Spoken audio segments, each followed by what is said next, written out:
Let's go ahead and call this meeting to order at 6:03. And I'll entertain a motion for approval of the minutes of March 17, 2014. Second. All right. It's been moved and seconded to approve the minutes. Has everyone had a chance to read them? Is there any discussion? I looked at them and I thought they were pretty good. Just pretty good. I didn't see any problems. Thank you. March. Okay. Then hearing no discussion, no problems. All those in favor of approving the minutes signify by saying aye. Aye. Any opposed? Any abstentions? Motion carries. Are there any additions and deletions to the warrants or to the agenda? I believe we need to add a discussion about semi-parking for Fairway. Semi-parking. Okay. Oh, Do you all have that email from Stan? Is that Yes. the Fair Day parking? Okay, yeah. I have a copy of it here. If you need reference to it. CJ King wanted to bring up 5K. Okay. I'll do that under emergency management. And where would you like to discuss the semi under old business? Is it old business or new business? Actually, new. Actually, no. Okay, let's put that under new. No. Go over there. was that the trail you're talking about? Yes. You want me to be here for that? I'm going to put that under here at my highway because you want to put that on the pit, right? The trailer? He wasn't talking about putting it out on your... You wasn't talking about putting it down in the pit, so. I think it's got on my house and that's a little bit. Did you really? Anyways. Well, We then put it under highway. well, let's put it You under want to put it highway. on, I said you want to put it in the pit, I have no problem with you. Well, let's Make do, but you have to talk to the select board and make sure Yeah. everything is. let's Okay. talk about it under highway. We'll talk about it. Are there any other additions and deletions?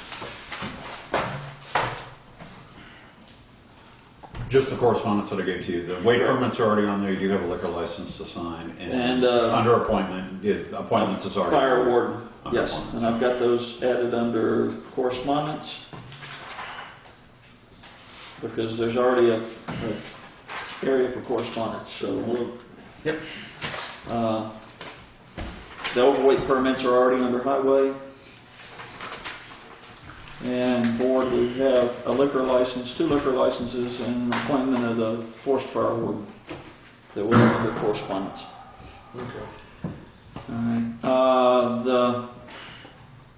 We can also discuss the PAC-F and VLCT Municipal Assistance Center model drug and alcohol policy under correspondence, briefly, because I think it may be involved in another town department. Anything else? Okay. Approval of the warrants of April 7th.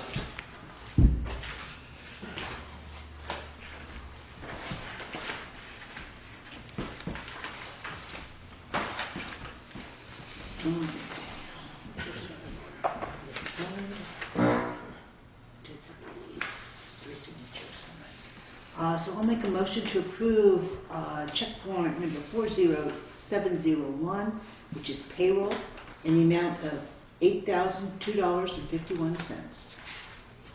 Is there a second? Second. Motion's been made and seconded to approve payroll PO 40701 in the amount of $8,002.51. Is there any discussion? Hearing none. All those in favor signify by saying aye. Aye. Any opposed? Any abstentions? Motion carries. I make a motion to pay check warrant number 40702 from the Town General Fund in the amount of $3,177.33. This is payroll withholding. Second. Motion's been made and seconded to pay payroll taxes, PO 40702, in the amount of $3,177.33. Is there any discussion? Hearing none, all those in favor signify by saying aye. Aye. Any opposed? Any abstentions? Motion carries. I make a motion to pay check warrant number 40703 from the Town General Fund in the amount of $150,288.16. This is Leland and Gray quarter. Second. Motion's been made and seconded to pay Leland and Gray out of PO 40703 from the Town General Fund $150,288.16. Is there any discussion? Hearing none, all those in favor signify by saying aye. Aye. Any opposed? Any abstentions? Motion carries. Clarification, that's just half a payment. The other payment was paid at the last meeting. The other half was paid at the last meeting. I make a motion to approve check warrant number 40704 from Town General Fund in the amount of $20,249.75. Second. It's been moved and seconded to pay 40704 from the Town General Fund in the amount of $20,249.75. Is there any discussion? Hearing none, all those in favor signify by saying aye. Aye. Oh, yes, aye. Any opposed? Any abstentions? Motion carries. Okay. Make a motion to pay check warrant number 40705, the Town Highway Fund, in the amount of $8,972.74. Second. It's been moved and seconded to pay 40705 in the amount of $8,972.74. Is there any discussion? Hearing none, all those in favor of paying the warrant signify by saying aye. Aye. Any opposed? Any abstentions? Motion carries. Make a motion to approve check warrant number 40706 for the Town Equipment Fund in the amount of $9,327.45. Is there a second? Second. Sorry. It's been moved and seconded to pay 40706 out of the Town Equipment Fund, a PO with $9,327.45. Is there any discussion? Hearing none. All those in favor of paying said PO signify by saying aye. Aye. Any opposed? Any abstentions? Thank you. All right.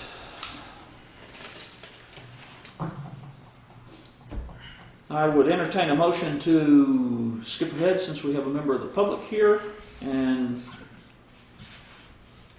take members of the public out of order. I'm just here to observe. You're just here to observe? Okay. Maybe when we get to the parking, I might ask you a little something to say, but Okay. Fantastic. All right. It is 6:12. Highway report. Well, lately we've been putting out little fires every day. Little mud holes have been cropping up, filling with stone, gravel, whatever.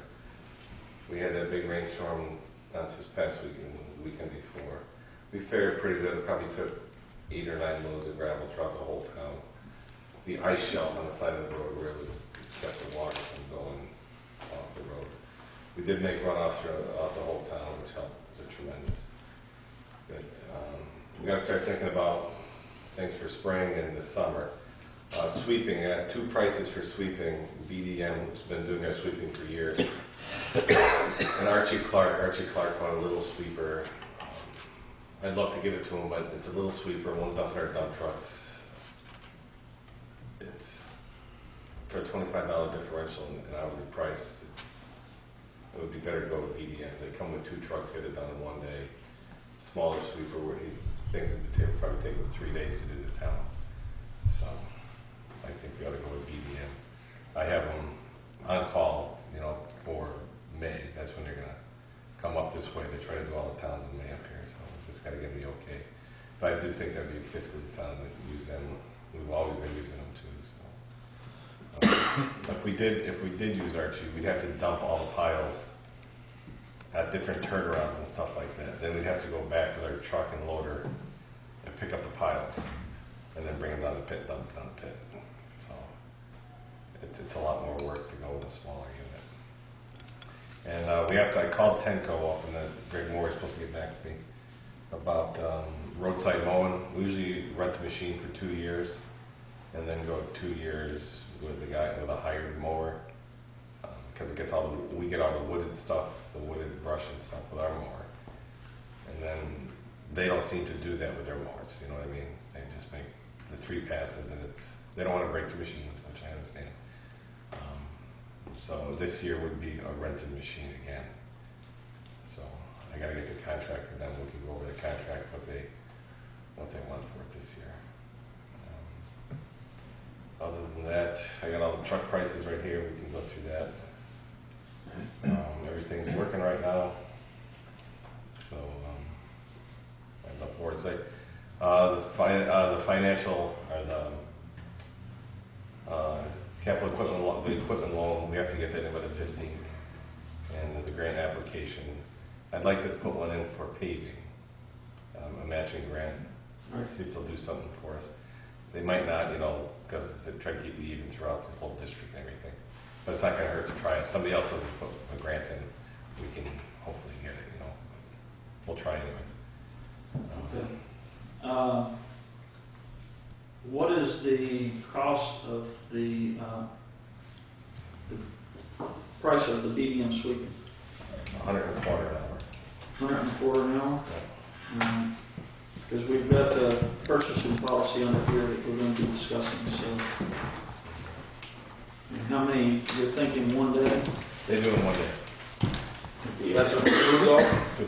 So that'd be $150 an hour. $250. $250 an an hour. Yes.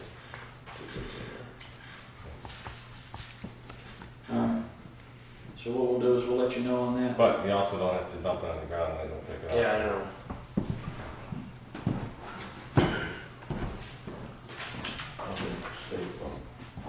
We should probably discuss the purchasing policy and determine if that's going to be in line with the purchasing policy.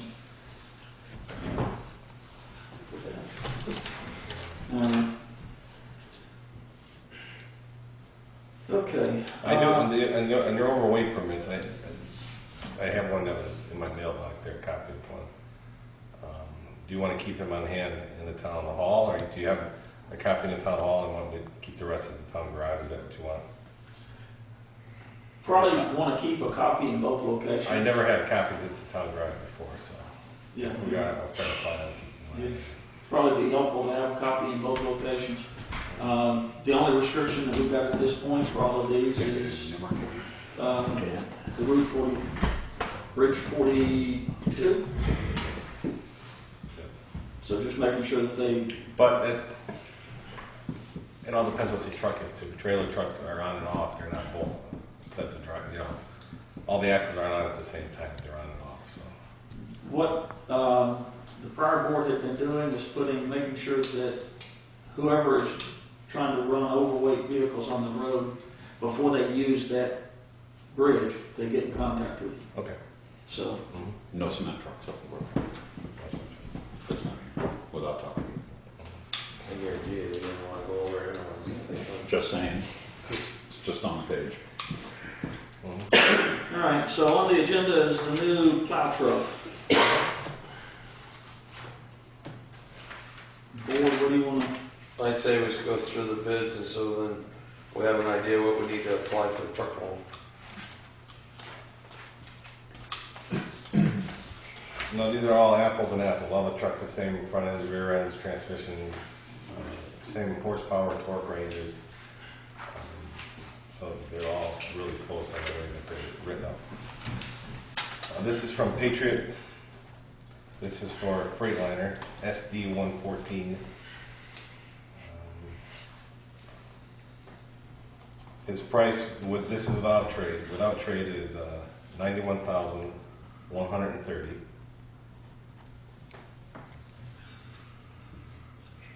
And his trade would be $25,000. So minus $25,000 for the T8 for that.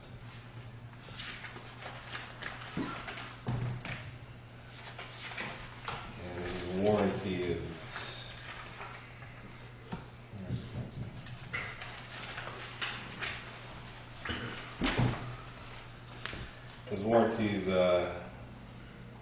$8,800. That's for a 5-year warranty. Engine and chassis. 8,800 hours for 5 years.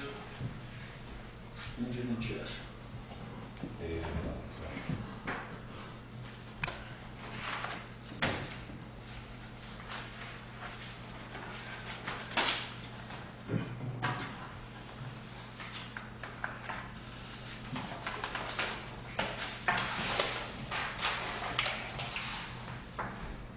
Delirious International for cabin chassis is $94,885.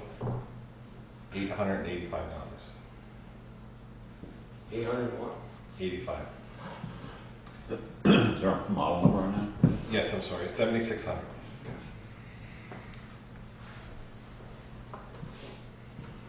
And it would be minus 32,500 for a trade-in. 32 what? 8? 32,500. And their 5-year full comprehensive engine warranty and cabin chassis complete warranty is $9,000, which includes $500 for towing. And That's pretty good too. 5 year? 5-year. So they give you $500 per tow, towards them. Like I said,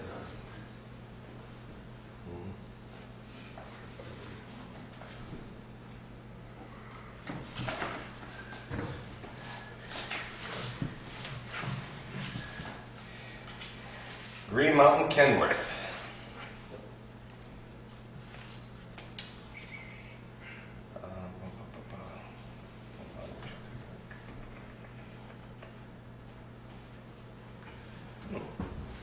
Doesn't have a model on it. It's being 9,000. it's gotta be. Big truck. No model number, throw it out.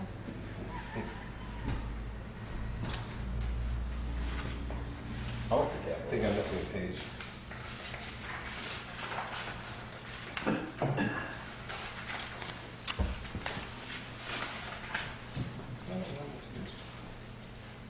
It was $104,053.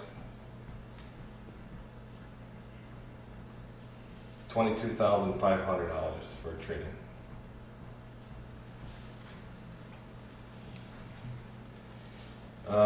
His extended warranty for the engine, we did it separately. It's $4,000 for the engine, $850 for the transmission, $315 for the front axle, and $800 for the rear axle. It's 51 and 850 is about $6 grand, a little less than 59. And what's the time period for his extended warranty? 5 years. 5 years? Yeah, 5 years.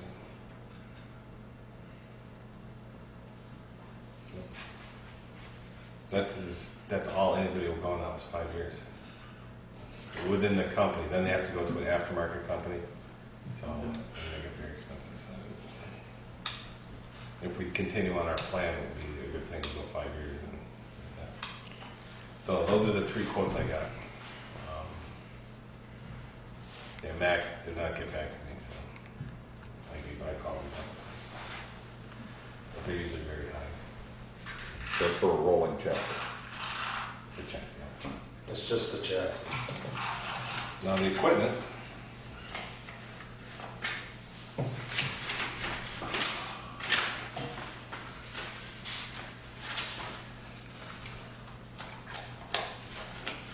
Where do we have? Tenco is $55,422.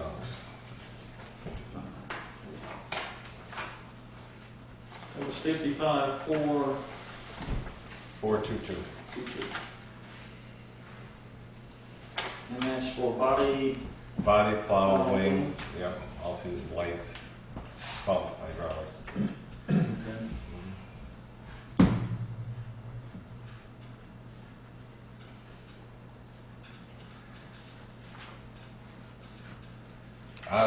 Same sort of equipment that we have on the existing trucks? Yes. Osgood Welding of Claremont, New Hampshire, for the same stuff, same type of stuff, but their own, is $64,696.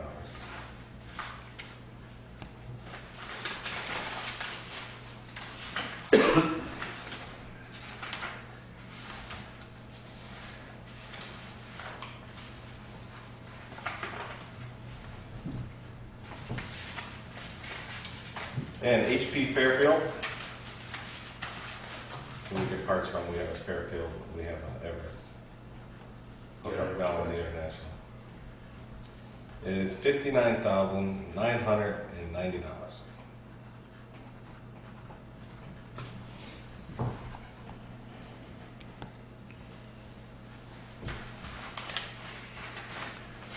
Back on the truck curve, what were you looking at for transmissions? 8-speed double L.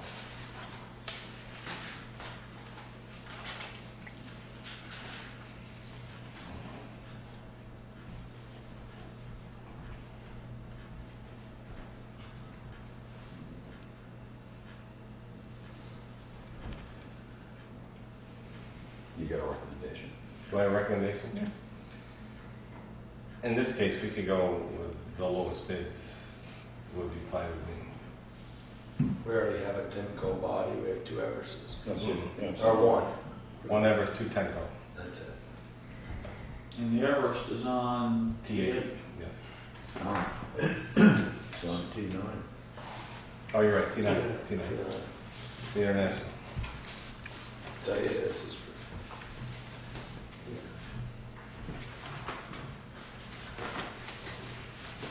I make the motion that we purchase the International from Deluries and the Timco body.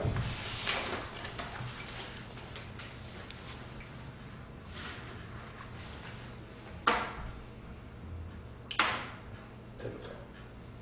I would second that. Okay, it's been moved and seconded to purchase the Delury International at $94,885 minus $32,500 trade, and a Tenco body at $55,422 Plus the warranty package. plus the $9,000 warranty package.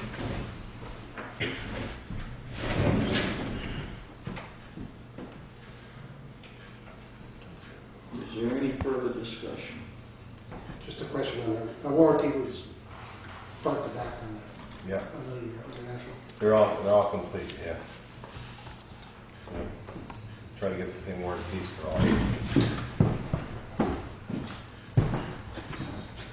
And has, Except for wearable parts, comprehensive warranty. Electronics, computer. Electronics, computer, the emission system on these trucks, you know. does this one have any of the equipment new this year or No, no, last year. last year? They went with the urea system that everybody's gone with now. They're using actually Cummins system on their trucks, which is actually after the engine, has nothing to do with the engine. Like Ed's truck is, everything is after the engine. They were trying to do everything through the engine. So now all the trucks are after, the burners and everything are in the after part. Okay, board, any further discussion?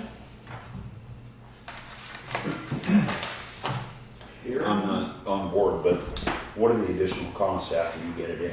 Putting signs on it, putting radios in it, all Yeah. that stuff? All that stuff, yeah, we usually do. 3,000-4,000? Yep, and then we try to have money to come for the truck, we've got registration insurance. And this would be all based upon us getting a truck loan application? I'm coming up, adding all those and subtracting all, I'm coming up with 126,807. If you need another 3 or 4 or 5, you're looking at 130, 131, something like Mm-hmm. So that, all told. we've got 95,000, we've got, From the taxpayer, From the you need taxpayer. 40, 45. We got 45 last year toward this. This Timco will match the other Timco you got, right? Yeah. So that's the thing I like about the idea going with the same body is a lot of the parts are the same, so you don't need to have them in one. Yeah, they are, yeah. Only thing different, metal sideboards, no wood. It's fine with me. any further discussion? Hearing none, all those in favor, going with the purchase of a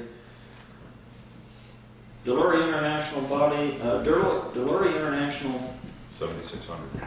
7600 cab and chassis,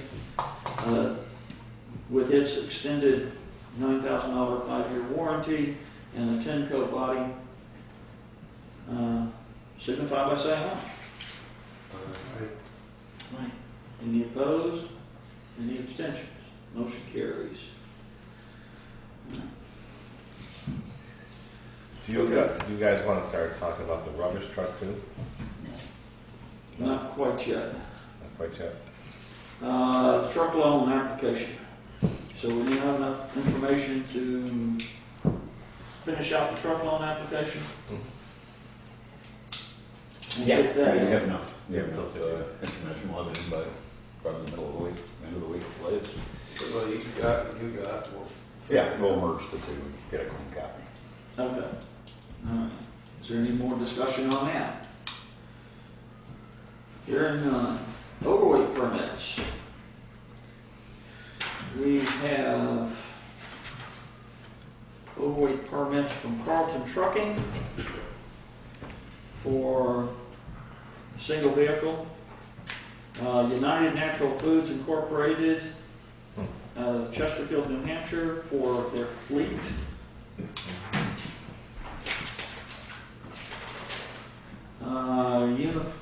Emery Trucking out of East Dummerston, Vermont, a single vehicle.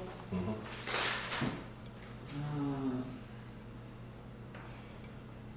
The Vermont Agency of no, who's this? Oh, A.S. Clark and Sons, fleet. And Arthur Whitcomb. Trucking, A.S. Clark, and Arthur Whitcomb, their fleet. So if somebody would like to move these as a single, You have 5. I think I was seeing, I think I'm seeing 4, but Okay. I'll make the motion that we Sign sign the overweight permits with the original restrictions and the special notice to the Bridge 42. Second that. okay, the motion's been made and seconded to sign the overweight permits with the restriction that before use of bridge number 42, that to contact the road foreman at the town highway garage. So all those in favor of signing those, signify by saying aye. Aye. Any opposed? Any abstentions? Motion carries.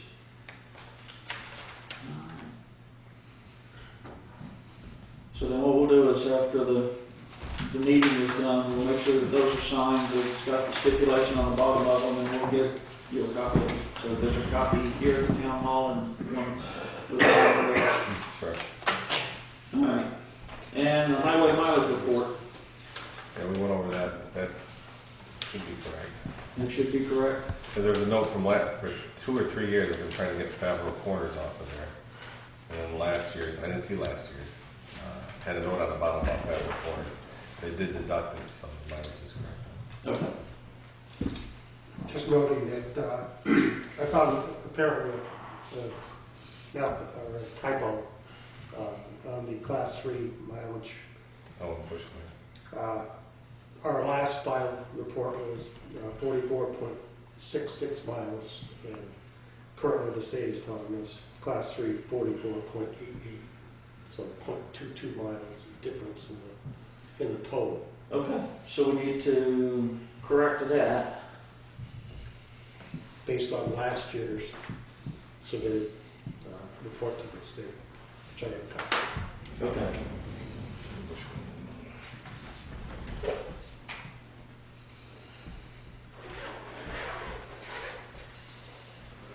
Okay, so other than that correction, there are no additional changes?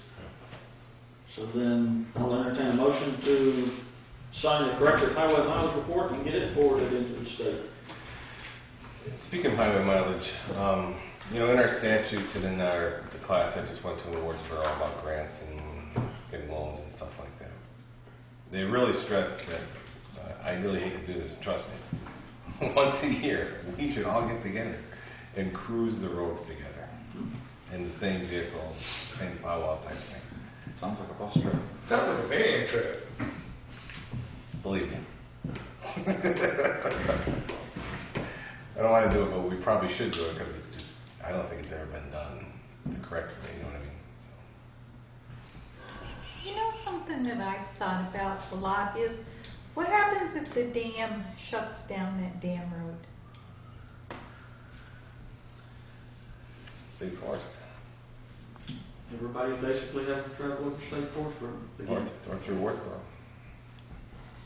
Well, not one Wardsboro, go Brattleboro. I think we ought to get that covered bridge fixed. I do too. I really do, for small traffic, I mean, for light vehicles. The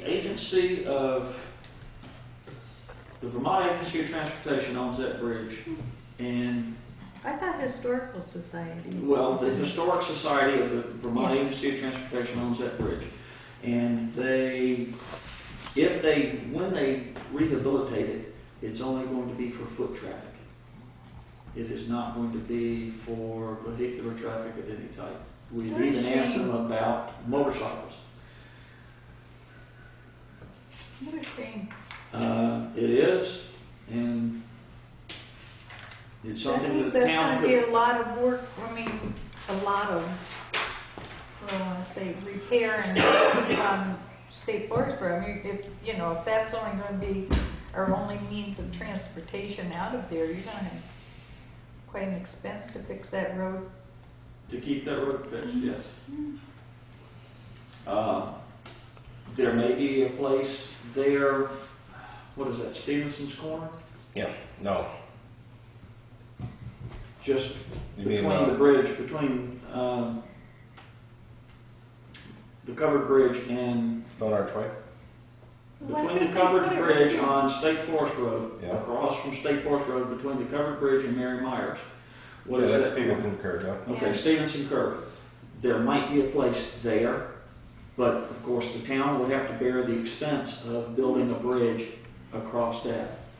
for Wouldn't that be vehicular cheaper traffic. than having to up the road to standards to? Potentially. In the long run, the way the state has changed the funding policy for federal reimbursements for disasters, State Forest Road, all of the roads are going to have to, as they're worked on, the sections that need to be vastly repaired are going to have to come up to code anyway. Yeah. No, I've often thought about that. I wondered what. So,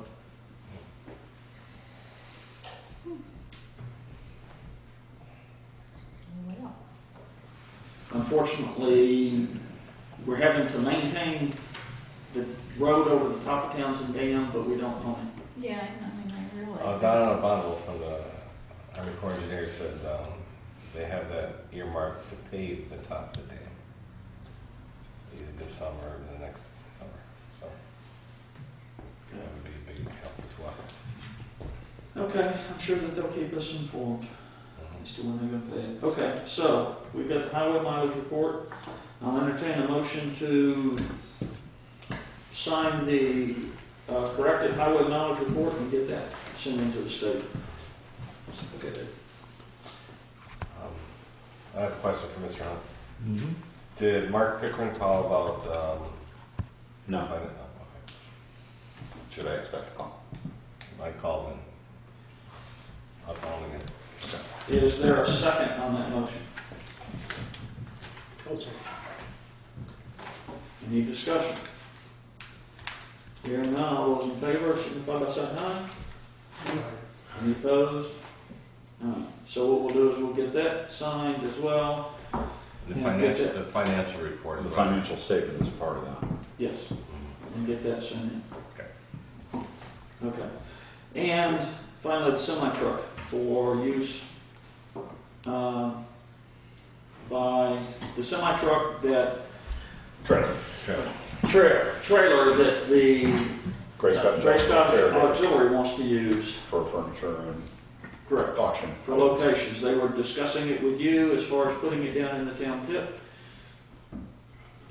Would the road into the town pit be able to handle it? Is there enough space in the town pit so that it's not going to be in your way? Well, there will be, yes, of course, because right now it's full of logging fodder all over the place and mud and stuff. But yeah, in the summertime, we spring. Well, from what I was understanding from the email, they were looking for a place to move it rather quickly.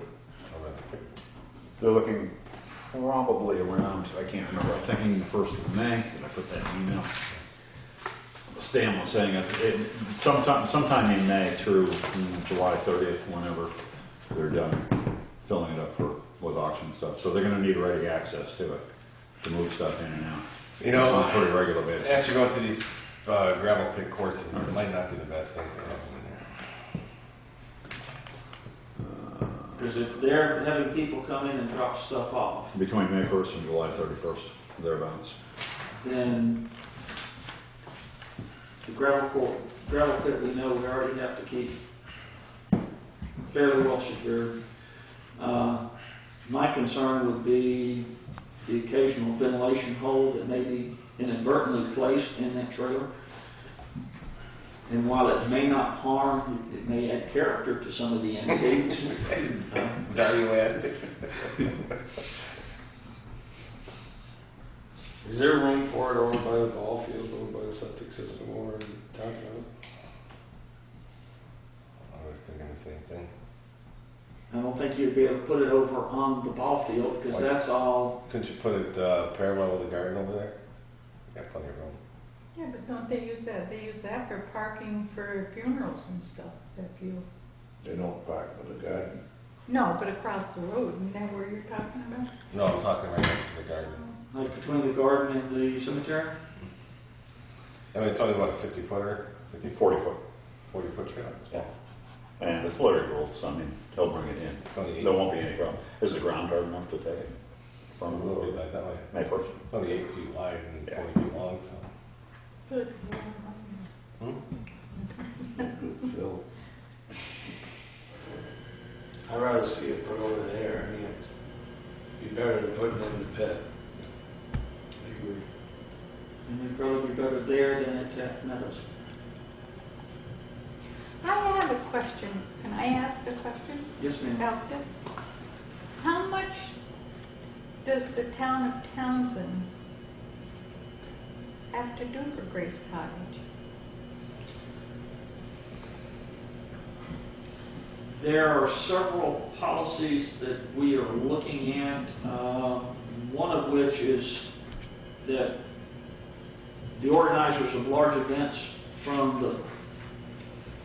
where there's expecting 2,000 or more attendees that we're seeing they must apply for a permit from the Department of Public Safety, so, for the state of Vermont.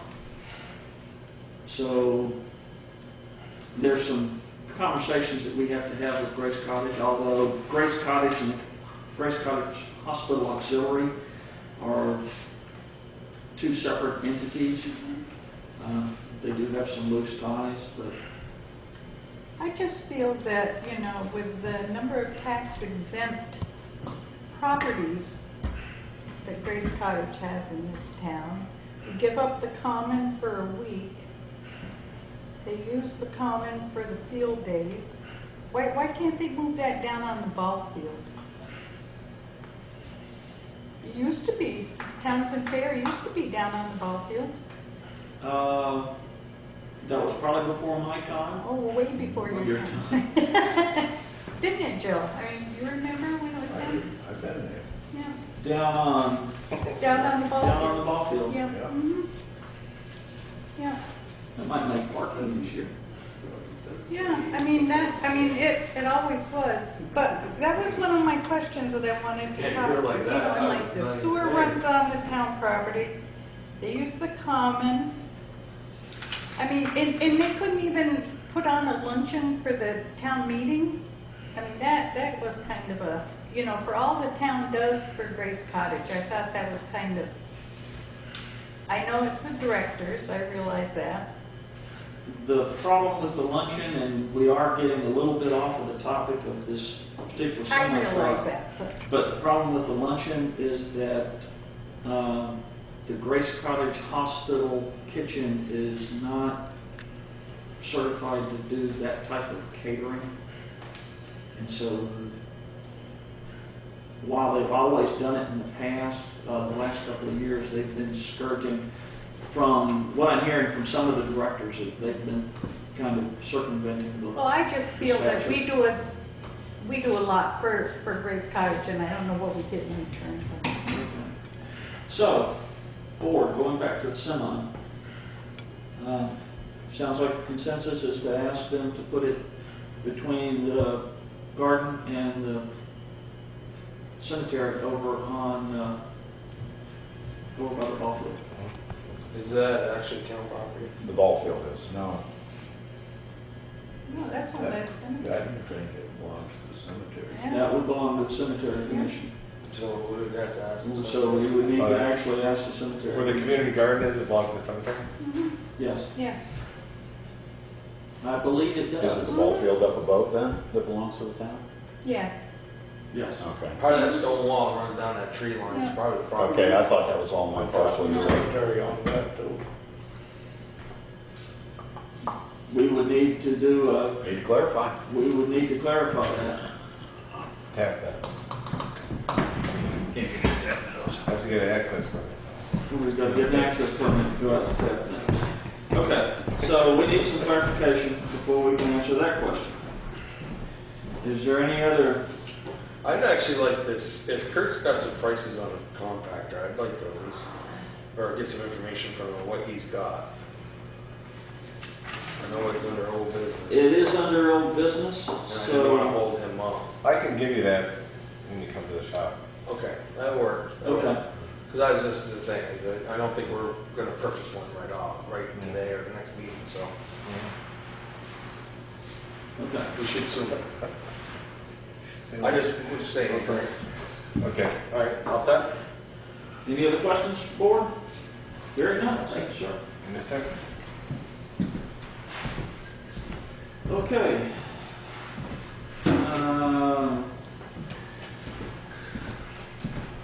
Waiting for just administrative assistant to get back so that we can discuss parking tickets.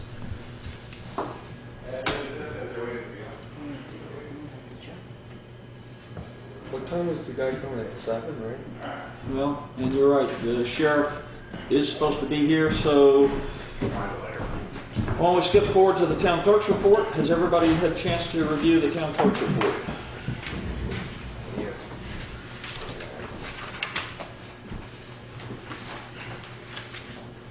Are there any questions on the recording money from the town clerk?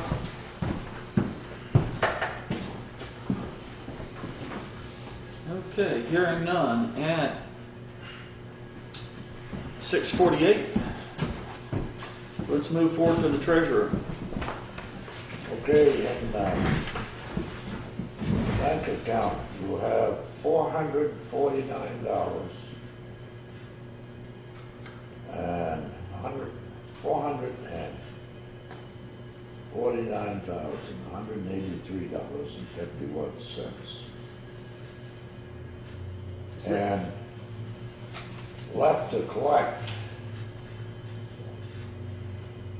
the first payment, first quarter is still $25,447.90 on the books. Second one is $38,761.13. Third one is $84,208.99. That's gonna change because I got a deposit to do up in the morning. And that's it. So, just to repeat, the account is currently sitting at a balance of $449,183.51, is that what you said? $183.51, yeah. That doesn't include the sweep account. Yes. It does include? Yeah. Okay. And there's probably 20,000 there to do, because we gotta, do that up in the morning and then post interest on the third payment. And send out letters, And send out letters. yeah. Now, There's another 10 or 12 in here as well. to go do into you process. want us to put a little of that, line of credit back into them? Instead of waiting and doing it all in June? Or do you wanna wait and do it all in June? You've got about 200,000 here tonight, I believe. Right. Actually, the 150 from Leland and Gray went out last week. That went out on April 2nd. That was prepaid. You signed a warrant, but that was paid the 3rd, 4th. Was it this week or last week? It's paid. The check should have cashed already. So this doesn't include that. So we spent about $50,000 tonight. Yeah. Not counting, I think Leland is out, yeah. yes. Board, what's your pleasure? We need to know what the total is of the bills tonight before we get into The bills tonight, not counting Leland and Gray, was about 50,000. Yeah, we paid that on the 1st, so We paid that should that on have the more 1st. cleared Okay. by now. And so we got about $50,000 that we spent tonight, which would drop us down to just shy of $400,000 in the bank. what's outstanding on the loan? 250? No, 225. 225?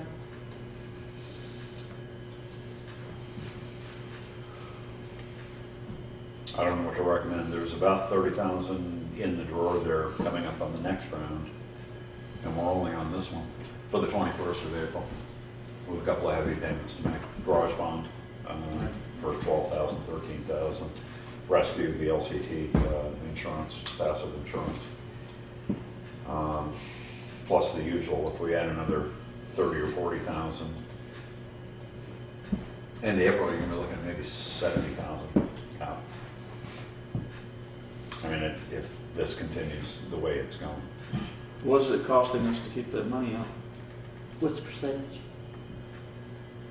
On the line of credit, Yeah, I don't know. 2 and change, Yeah, something like that. 2.5 maybe, 2 and a third, something like that, percent.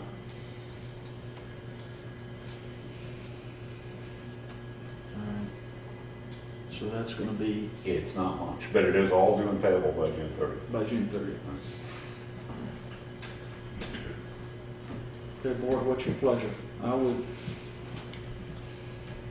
And in terms of revenue, there is obviously one more tax collection, but a number of people have, they can tell you, have paid for the full year.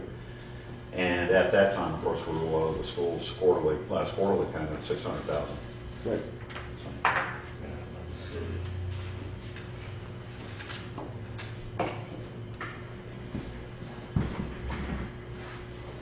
I mean, we've forestalled borrowing money, bridge loan money, which was discussed back in February and in March, and the board more or less authorized the treasurer to seek that out. We've skirted by, and it looks like we're in okay shape right now. But I think by the end of May, we're not going to be, so to speak. So. Okay. Then it would have been my recommendation to the board that we hold off or pass over on that, or hold that money for just a little bit. If we can hold it until the next meeting, we can try to do a cash flow projection for May. the next meeting. That would be helpful. Yeah. Okay. All right, administrative assistant. I don't know. Nothing. Okay, emergency management, as the treasurer reminded me, Grace Cottage Hospital is having a 5K road race in early May, and they would like to use, they've historically used Common Road, requesting that it be closed down and use part of Route 35. And emergency management has provided people to monitor the race. Grace Cottage Hospital is monitored on both ends. We've monitored in the middle. And Rescue Inc. has been providing medical coverage. So that is coming up, and we need to let them know whether it's this board's desire to continue with that road rally. At times, the driving down Route 35 is slightly interesting, but we try to keep everybody out so that at least there's traffic is passable. We haven't lost any people over the last couple of years, which is good, just to make sure that everybody that starts the rally finishes the rally. And everything is generally over by, starts generally about 8 o'clock in the morning, and everybody's over and done with by 11 o'clock. Is there, does the town pay for anything for this, or just No. their time? It's just volunteers' time. However, we are looking at some, as the large events and as public assemblies continue to move forward, we are looking at trying to make sure that the risk to the town and the cost to the town is minimized. While we want to make sure that there are ways for the organizations to have their events, we want to make sure that the traffic management is done professionally, to make sure that there are all of the medical coverages, medical events are covered, so that the town isn't having to pick up any cost for this.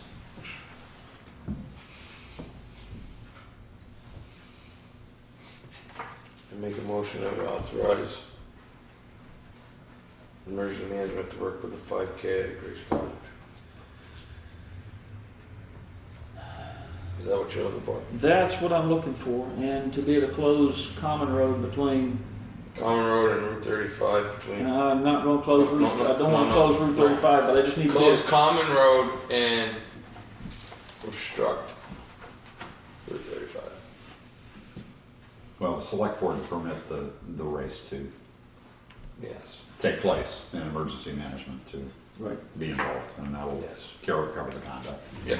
You'll figure out where the cones go. Okay. Is there a second to that? I'll second it.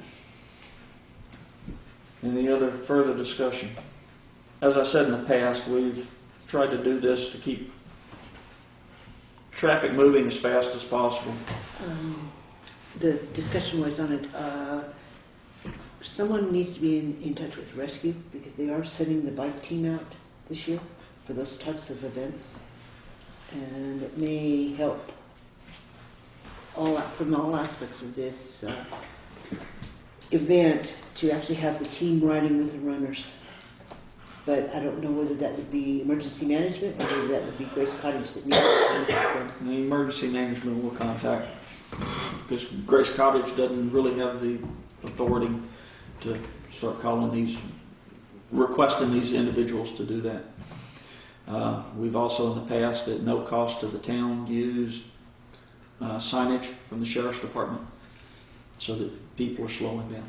How does the, I mean, I don't know how it works, but how do you close, like, the common road? Why does the town have the authority to close that? Because it's a town road. Don't they get state aid? We do get state aid for that road, yes we do. But yes, we've got the authority to close that road.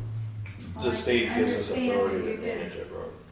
I didn't understand it that way. It's like Route 35, actually, the state. state authorize us to be the keepers of that road. When we Yeah, take but care of you maintaining it, receive we're state aid responsible for for it. that through Route 35 too, right? Yes. Yeah. And we receive state aid for the majority of the town's roads, 66 miles, yeah. Not the dam road though. but not the dam road. Right. Well, I didn't understand how that worked around the common and with the houses there and stuff. We close it for through traffic, we don't close it for the people coming in and going. So if it's local traffic, they can move through. If anybody needs to go to the church, they can travel through. Okay. Motion on the table. Thank you. There's a motion on the table. All those in favor signify by saying aye. Aye. Any opposed? Any abstentions? Thank you. Motion carries. Okay, moving forward. I'd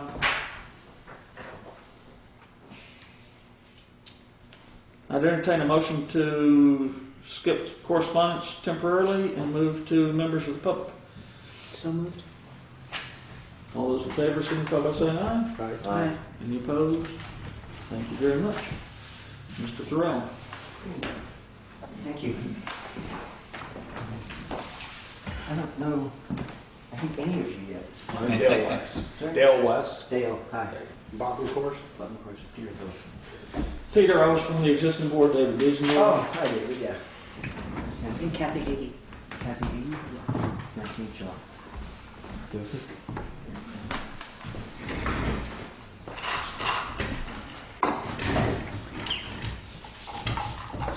So we've been talking with the previous board and a lot with Craig about this idea that we have, which may come across as too good to be true. And so I warn you that we've run into that reaction sometimes.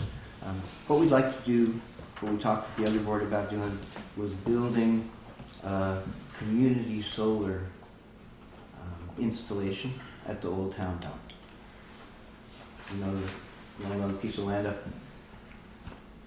by where that Athens Road and the Grafton Road fork off, and then just off to the left. So our understanding is that it's not a piece of land that's of any particular use to the town, and if we could put a solar field in there and have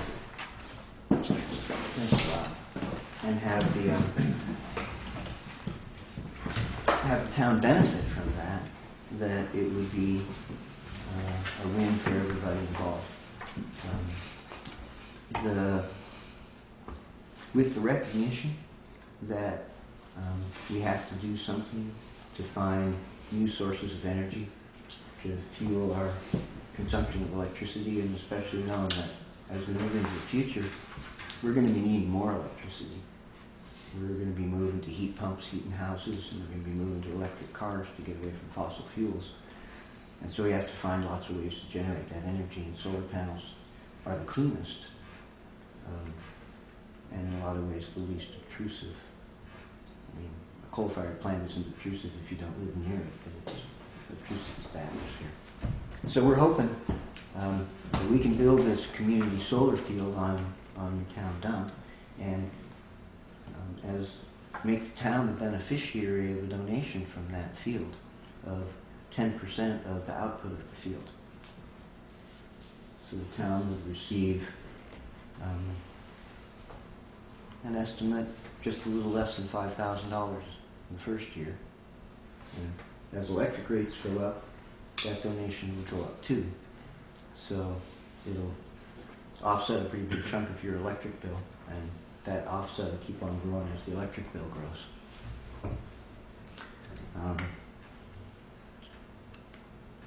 The way we want to do it is to take this field and divide it really into three parts. 10% would be a donation to the town. And what I mean by 10% is the panels generate electricity, and that gets fed back into the grid. And Green Mountain Power monitors the electricity going into the grid. They essentially buy it, and they pay for it with net metering credits against your electric bill. So what I'm really saying is that our donation would be just about $5,000 a year in electricity credits against your electric bill. So that's 10% goes to the town. 70% we sell panels in that field to anybody in Green Mountain Power territory who wants to get their power from the sun and wants to do it for less than they're paying GMP. And we figure there are a lot of people who'd like to get their energy from the sun and have their electric bill go down at the same time. So 70% of the field we sell. We don't really sell the field, we sell panels in the field and a license to have those panels be installed in the field that we maintain. And the subtle and I think quite elegant part of it is the 20% that's left. We hold in reserve to generate income to take care of the whole field for 30 years. So the field has a built-in income generator in it to make sure that 5 years down the line, 10 years down the line, when an inverter wears out or breaks or something happens, that the money is there to take care of it, as well as to insure it and to pay you all a nominal lease on the land. So in addition to the nearly $5,000 a year that we're talking about for the electric credit, there will also be a donation of about $2,000 a year. That's not a hard number. We still have to find out how much it's going to cost us to do the site work. Which turned out maybe to be a bit more of a bear than we thought in the beginning.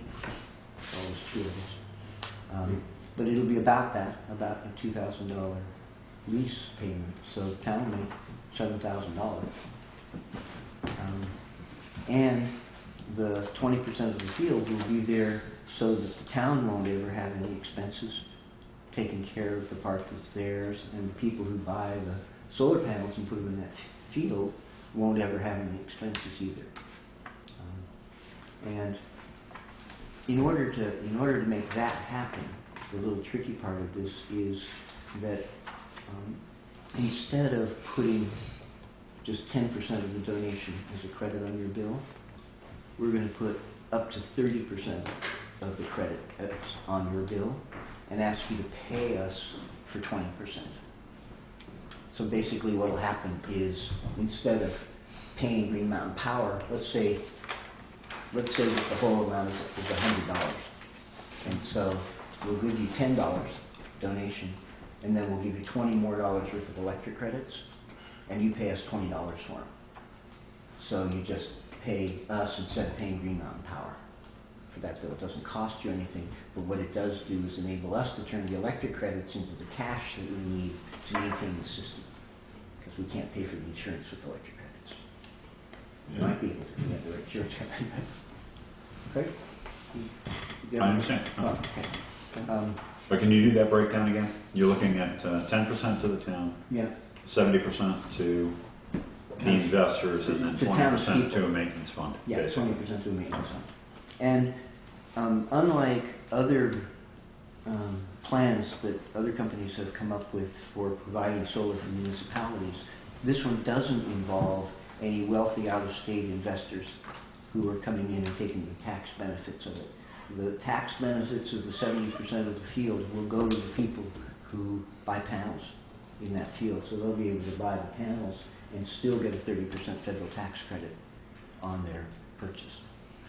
And that's what gets their costs down so they can borrow the money from the credit union and their payments would be less than the electric bill is now, or they soon will be. It depends on the terms of financing, but it's possible for people to be able to start right off in the beginning. So what are you looking at for 20% from us? From 20% to make the 35% credit? That would be about $10,000 a year. And if you don't have a total, I think you have about a $15,000 electric bill, if my memory serves me right. All told. What? All Yeah, told, all yeah. total, yeah. So you would be able to do that, but if you couldn't, we could find somebody else like Grace Cottage or anybody else who would be able to take the electric credits and pay for it. And it's just a piece of the puzzle that I think would work within your economic framework. Any idea the cost of the panels? Yeah.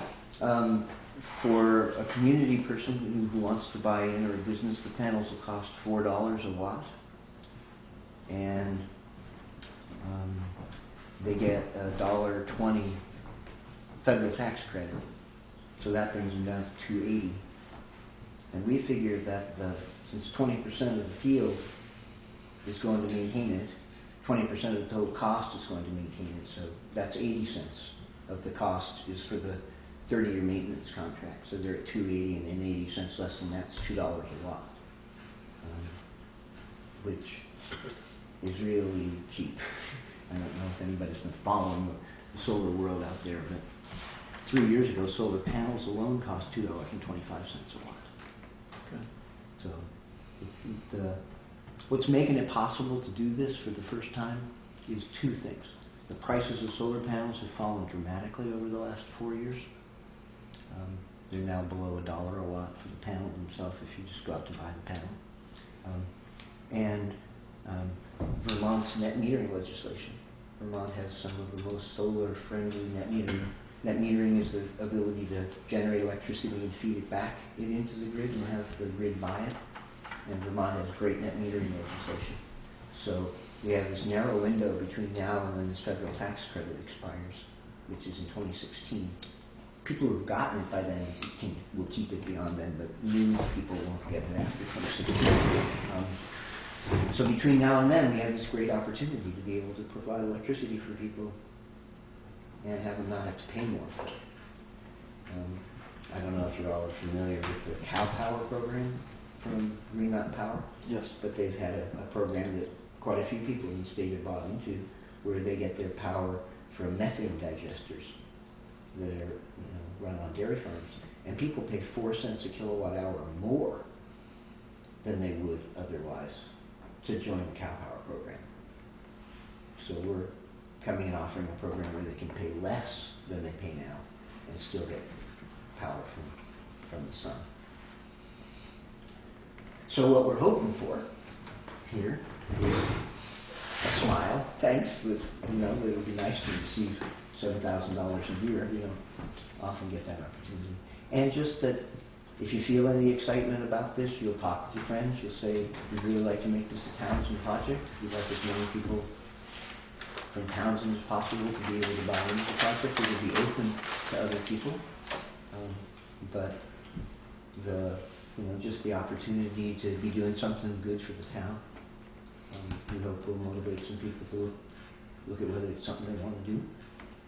And talk to friends. And we're not really asking you for any formal marketing effort or anything like that, but just say. At which point, if the town decided to continue moving forward with this, Yeah. at which point would it be opened up to the Townshend residents so that they could start signing up to be investors into this? And what's the minimum buy-in? Okay. People could start buying it right now. We're ready to receive people. We're building a project in North Springfield first. But if Townshend people sign up and they want to wait another month and be in the Townshend project, we can just put them in the queue. The minimum buy-in is 4 panels, 1 kilowatt, and then it goes up in 1 panel increments from that point. So that would be 1,000. Let's see, How many KW on a panel? How many? 250 watts. So that 1 kW would be $4,000 with the tax credit being about 2,800. So 2,800 would be a minimum cash, basically investment. Yeah, Yeah. that would be. And you basically buy 1 panel. You buy 4 panels. You buy 4 for panels. that, yeah.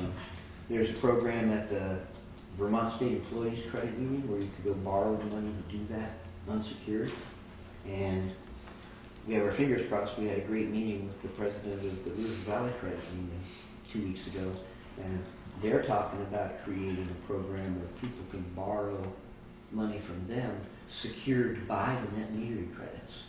So they'd be able to get a secured loan based on what we're building here, which would bring the price down probably a whole percentage point from that security. That would be great, because then we could bring the financing and the product to the table together. But we're close. So did the previous board, I got a question, did the previous board sign the lease already? No. No. Previous board was entertaining it and was agreeable to some of the numbers, but that was feeling that we needed to see what was happening as we got closer to moving forward with it. D-Day. And the whole thing was predicated on that site being acceptable to the Public Service Board, meaning A&R, who basically forbade the town To use from it. using it for any purpose whatsoever, and consequently, it now appears to be a very viable site for solar power. For solar power. Yeah. Okay, so Yeah, that was an important thing, Jim. Right, and we do have the certificate of public good, the application you guys put in. correct. So I was just wondering where we are for the next roll. I mean, basically we should be setting up a lease with them and We would need to be setting up a lease and understanding how much it's going to be costing the town and in cash, but then also how long the payback is, so that we can be monitoring that. Payback of what? Peter had indicated that the site work up there might be something that they would handle. He has Okay. looked into that. Now that the ground is thawing out, that may be a little closer to being realized. We're looking at local contractors. I know you know a few, Yeah. and I didn't recommend, but I gave you a few names as well. So Okay. We have 2 bids. that might be something they can work into their costs Mhm. as part of that maintenance fund, come out of that maintenance fund through Yeah, time. that's what we're planning on. So I don't see that there's any cost to the town at all. All the Okay. upfront costs would be on them. Would be on them. essentially. so the only cost that we could incur is if we wanted to buy in that extra 25 or extra 20%. 70%. Okay. 70% is available to everyone, and that would just be cost as individuals to. But the lease is a 50-year lease. I mean, it is a long-term arrangement. Okay. Disconnects. I know there was a discussion with another solar array, another company that's putting in a solar array down in Harmonyville. And it's going to have an automatic disconnect from the grid should the power drop. Yeah. Okay. If the power feeding this grid were not to drop, but say south of it or Downstream? downstream, Yeah. there was a line break, would there be a way for the volunteer fire department to shut off the power from this? Or would we need to wait until Green Mountain Power shut off the remaining power to the grid? That's a great question. There is a lockable but not locked, or could be locked, disconnect switch, which Okay. is we're required to have no more than 6, but we'll have just 1. And we can show the town department, they can come up and pull 1 switch and disconnect the whole array. Okay. In training for on-site purposes would be available. Sure. Once it's all installed and go over and review and Okay. Yeah. It's remarkably sophisticated technology. It's surprising how mature that industry has become. It's the only industry I know that can give you a predictable estimate of what it's going to be producing 25 years from now. Okay. Well, the source is pretty constant. What? The source of energy The is pretty sun, constant. we're hoping that it'll still be pumping along like that. You're right. It's a very constant source. So then what are the next steps? Well, the next steps are to have a signed lease, and we will start doing site work as soon as the ground is clear enough, unfrozen enough that we can. We're going to push the knob between the Grafton Road and the driveway of the landfill. There's sort of a knob there. We're going to push that down flat so that we can put flat rows in. Okay, do you have copies of the lease so that we can review it? So we can get it to our attorney?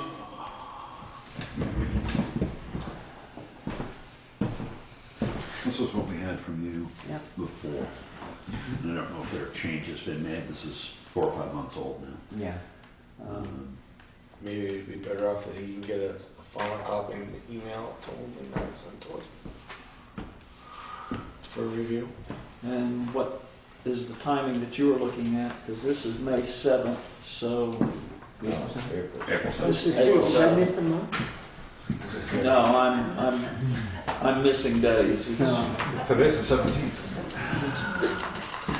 Today was a rough day, so... Yeah.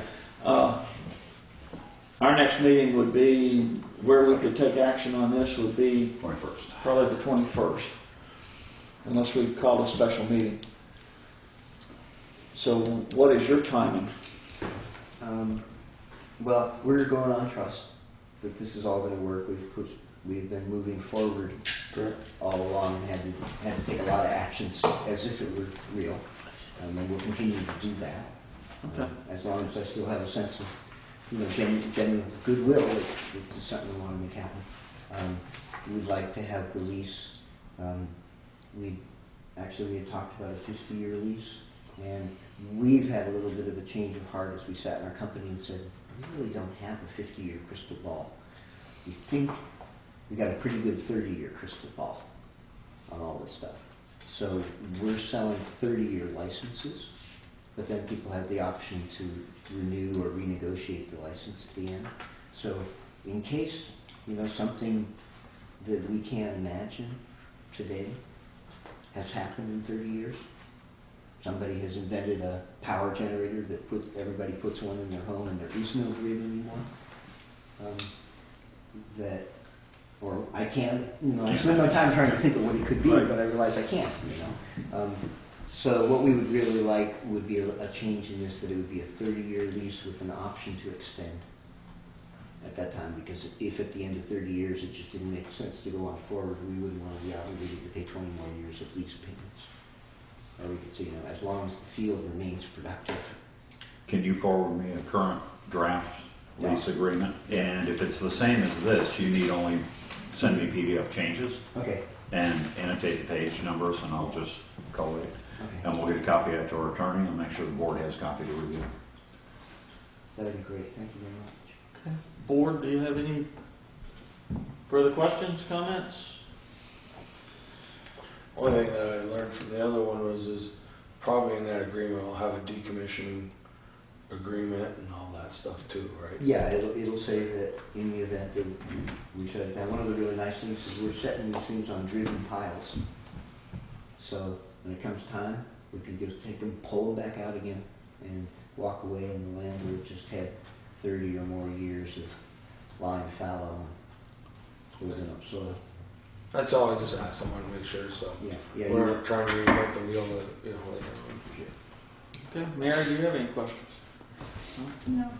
Okay. Okay, well, we appreciate your time. Thank you. Thank you, sir. Appreciate your time. Thank you all very much. Can I drop off? I have one. You have one of those. They have copies, but you'll leave them anyway. Oh, okay. These are color. Oh, it's a color. These are colored, they're more colorful.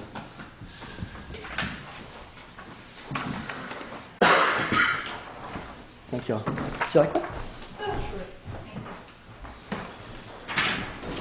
Okay. Thank you. Thank you. I'll get that to you tomorrow. I'll talk to you. Sheriff Clark. Thank you for coming in. Not a problem. Just call. I've always said, if you want me here, just call. Must have been nice for a while because you weren't calling me. Everybody's behaving themselves in the county. For the record, Keith Clark, Wyndham County Sheriff, at the request of the board, I'm here. I don't know if you wanted just an overview of where we're at or what direction we're going, or even why you asked me to come in today. Introductions. Introductions would be, we have 3 new members of the board, so Thank you. Yeah, it was. Top of course. you know me, of course, David Diesendorf. Kathy Hagee, we shared breakfast not too long ago. The reason we just wanted to touch base, but then also to get some information with you as we start looking forward and moving forward with parking tickets, so that we can issue parking tickets or have parking tickets issued to the people that are continuing to park longer than 2 hours on our 2-hour parking. Just a sort of a quick overview of where we are at right now. We currently have a contract with Townshend. I'm running on the assumption that you would look to renew this summer. We have not had an increase in the last 4 years, so I'm looking at about maybe $1 to $1.50 hour increase, and I've got to figure out those rates, but it's relatively low. I'm not looking for a significant increase, but my costs are going up, insurances, fuel, that kind of thing. As of today, we have issued in Townshend 154 tickets since the start of the fiscal year. The fine totals are $28,973, of which you can expect about 60% back, for a total of about $16,000 to $16,500 based upon the tickets we've already issued.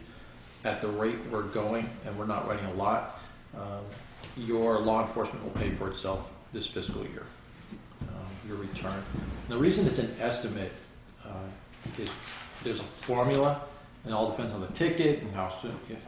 And there's also occasionally, I don't know if Craig, if you've seen it, the town gets back a form every year that you can fill out how much you pay for law enforcement, and then you also get another percentage of the statewide pool of money. Okay. I don't know if you've seen that in the last few years. So that's why we say estimate about 60%. Sometimes it's a little more, but that's the estimate. But we believe that this year you'll see your money back. That law enforcement essentially didn't cost you. Just a quick overview where the department's at.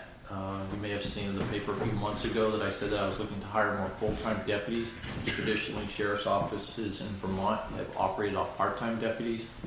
When we ran our numbers, we saw that over the last 5 years, that we averaged about 44,000 hours of work in a year. That's all the contract work, that's our highway work, the work that we're doing for other agencies, and it did not make sense anymore to try to do that off part-timers. Given I had about, right now I have 10 full-timers, that includes my court staff. So I'm looking, I said, you know what, it makes more sense for me to hire 12 full-timers. I've hired 2 full-time certified deputies in the last month. I have 1 at the academy now, 2 scheduled for this fall, and I'll probably be interviewing another full-time certified person in the next couple of weeks to start around the 1st of July. And so I'm halfway there to my goal of adding 12 in 3 years, so we're well on track.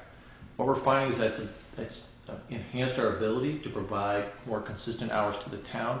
For a while there, you may have recalled some of the towns felt like I was cheating them out of hours because we took on a lot of responsibilities for the Department of Mental Health. Those calls or those requirements are still there, but we're able to provide more services to the town with more people available, which is what I told the towns we would do. I think right now we're on track with the town of Townshend. I think we're behind maybe 4 hours, but that's pretty close to where we need to be for the year. So it goes up and down a little bit. But we've also found that by doing that, it's given us a little flexibility. When there's a few calls that come in, we're in town, and I'll give a report to Dave before I leave that shows that we've handled a few, complaints. Not a lot, but enough to, so that the people in towns know that we can support them. With your support, we've been able to do that. But the majority of our time is spending time enforcing the motor vehicle laws, which is the direction that you wanted us to go. And that's where we are at as of today. Something that the town may want to consider is what some of the other towns in the county are doing, is going to the residential deputy program, which is 40 hours a week. Right now there are 3 towns that are doing that: Putney, Westminster, and now Stratton. We think that's probably the best bang for your buck. The reason for that is it's a set rate for the year. It comes out approximately between $12 to $14 per hour less, because you get more hours. It's economy of scale. More hours over a longer period of time, the costs are less. And that deputy works 40 flexible hours in the town. At your, really your direction, what do you want them to focus on? We've seen a significant improvement in areas, particularly proactive policing in the towns of Putney and Westminster. Stratton's still relatively new, and we'll have to see how that shakes out over the next year as far as that goes. But Putney, for example, we've had that position the longest. And just having someone that knows the community, knows the issues, resolves a lot of things before they become criminal activity. And it's hard to measure what doesn't happen, except over the long term you can see it. The interesting thing is we actually saw what we thought we would see. Initially the crime went up. It wasn't because there was a crime spree, it was because more people were reporting things. They actually knew someone that they could call, someone they felt comfortable talking to. And we're starting to see that in Westminster also.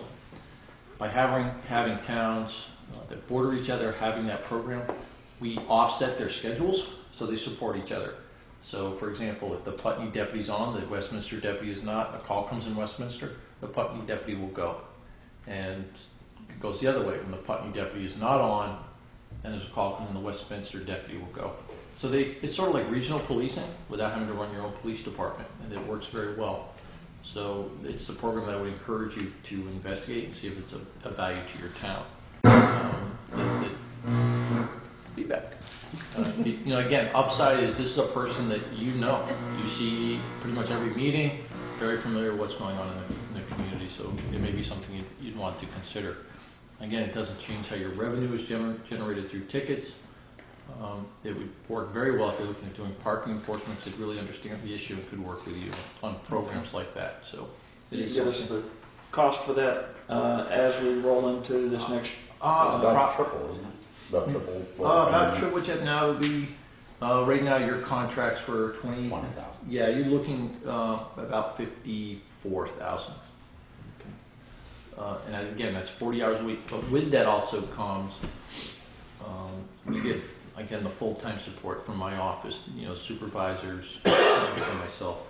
So if a search warrant comes in, there's a major incident, we support it, but you don't get an extra bill for that. If you have a major emergency, like another Irene rolls through, and you want us out here 24 hours a day, well, we'd probably send you a bill, and most of that's going to get reimbursed. Those, get built into the contract as above and beyond the normal, Yes. kind of things. Again, we're seeing, again, the more communities that start to do this, the more that we can overlap and support each other. So we're getting closer and closer to 24-hour policing without asking each town to pick up that cost. I think it's a good direction to go in a county like Wyndham. So that's where we are today. We're back to 24-hour dispatch, which has been very helpful to have. When people now know that they can call 24 hours a day. We built that through a series of contracts with some other communities and departments that we provide. In fact, that's probably the area in my department that's growing the most. I'll likely add a second night dispatcher around the 1st of July, just because of the call volume. But right now we're managing it.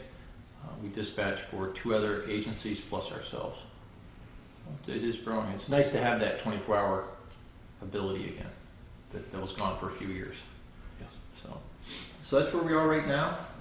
I'd be more than happy to sit here for another hour telling you all about my department, how proud I am of it. but it's probably not what you want me here for tonight.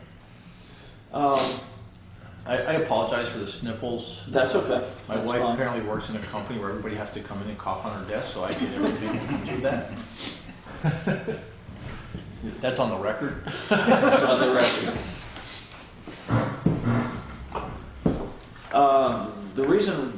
One of the reasons we asked you here is that we are looking again at moving forward with parking tickets. Some of our short-term parking seems to be tied up with long-term vehicle parking, especially during the school day. And it keeps people who need to use the parking spaces to get to doctor's offices or other appointments within the town, they cannot use it.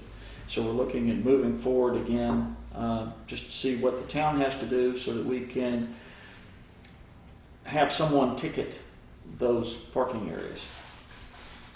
We certainly can work with you to do that. First, you'd have to, if you don't already have an up-to-date ordinance, it's been vetted through your attorney. I will tell you right up front, the most difficult part of this is actually collecting and holding people accountable to the time. If you're willing to follow through, that's where the bite is. That's when people know, hey, I got to make sure I'm done in 2 hours because the town's going to come after me to collect. A lot of towns, well, it's not worth it for the 10 or whatever that dollar amount is. That's where the difficulty is people know that. So if you're willing to follow through in that, that's the key piece. We certainly can do that. I don't imagine that Townsend's going to put in a bunch of meters. So you're looking for us, what we would have to do is drive by, mark the tires, and then come back, 2 hours, 2.5, 3 hours later, and if the tires haven't moved, the car hasn't moved. And that's how you enforce the 2 hour time limit. But I tell you, the piece is make sure the town goes after the collections aspect of it. So, and again, if you have those, I don't see you getting to the point where you need to start booting cars, but that orange boot gets people's attention. So, Do you have any orange boots on No. hand? No. Okay. no, because we typically do not do parking enforcement. I know it's been an issue for a period of time here in Townsend. You've looked at, we've done some warning letters for you that we put on cars. We haven't done that in a little while. We certainly could do it again. But I think it's right for you to start looking at what is our next step, particularly along that Route 35 up. I imagine you're talking up to Grace Cottage. Is the predominant area that you're having problems with? Yeah, that's the predominant area.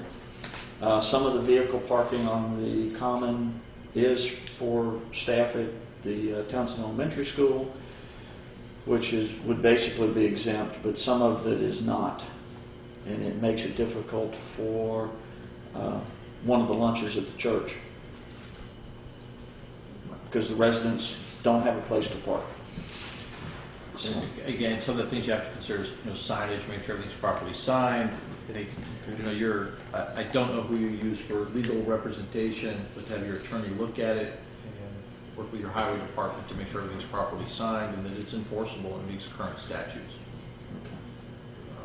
And then it's relatively simple. The town can order its own tickets.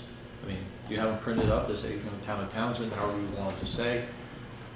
Have them left here. We would pick up some of the books, just have whoever's going to be patrolling in Townsend, and as they're issued, we just drop them off. So you provide the manpower, you wouldn't collect? We wouldn't. You wouldn't, yeah. No. We try to stay out of the collection business. I say that somewhat jokingly because that's part of what sheriffs do is, we go out and take property back, but we try to stay out of the fine collection business. And that's just also a way for you to track it. You can say, if we know this ticket was issued on this day, you didn't pay it, now we're sending you you got to pay letter, and usually that comes with an additional fee. And then after a while, you have to start saying, you know what, you've got 2 or 3 of these. If you don't pay, we'll take you to small claims, essentially, to collect on the debt. Okay. Board, do you have any further questions, comments for Sheriff Clark? Happy, unhappy, don't like the way we're doing things. Now's the time.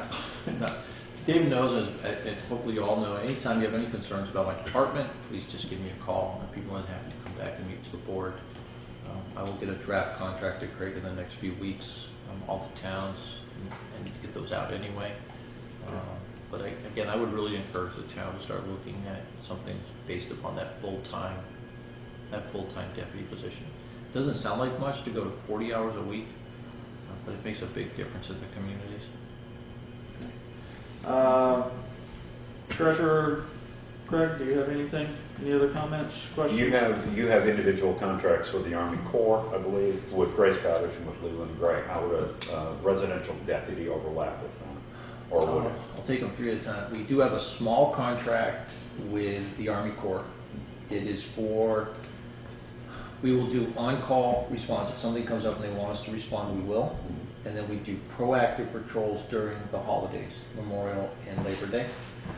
I currently do not have a contract with Leland and Gray other than for like basketball games.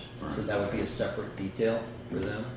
I have a contract with Grace Cottage. That contract is an on or as needed basis, mostly for if they have a patient that is in a mental health crisis and they want additional security for that.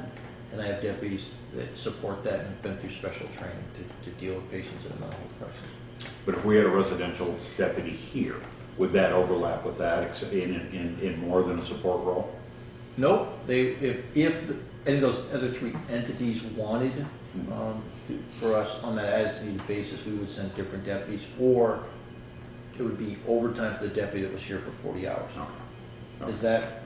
Yeah, because there is a problem between the municipality and other organizations who do have separate contracts as to whether the taxpayer is, if there's an overlap and the taxpayer is fine. I mean, we would respond. In part. We would respond to the school for an emergency, Sure. or like any other police department that responds to a call in its community.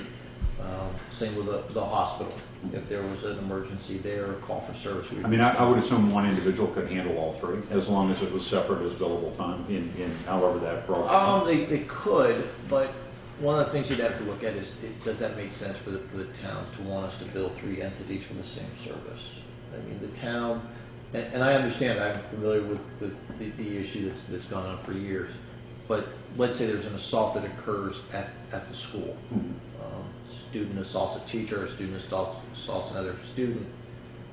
That's a police response. We're already in town, the 911 call comes in, we go, charge needs to be made, arrest needs to be made, we make it, and we just go right back out on the road. I don't see that being something that we should be billing the school. Oh, no, I wasn't meaning that. I just meant where there was a separate ongoing contract. No, we would, For again, it's sort of like what we do now. It's, if it's a basketball game, I send one of my part-time deputies up that wants to work Friday nights for some reason, we provide the basketball coverage. Okay. Mary, did you have a question? I was just wondering where the parking, the 2-hour parking, where is it? It's in front of the high school. It's from where Route 35 starts up toward the hospital. I believe it goes all the way to the pharmacy, and then it's on the pull-in parking against the common.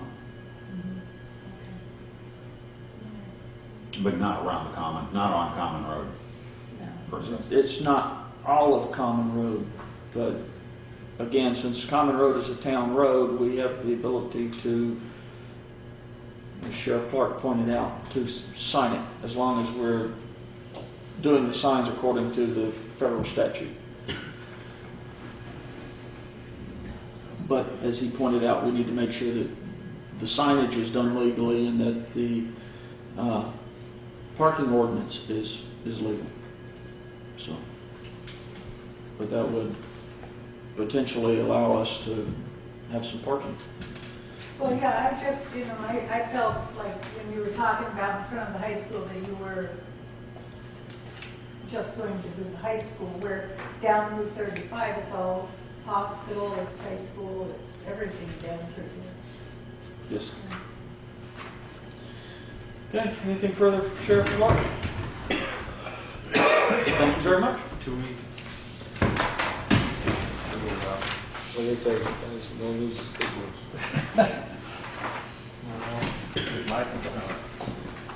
So you can disregard my notes. top. Okay. But these are just disregard of call volume, type of call.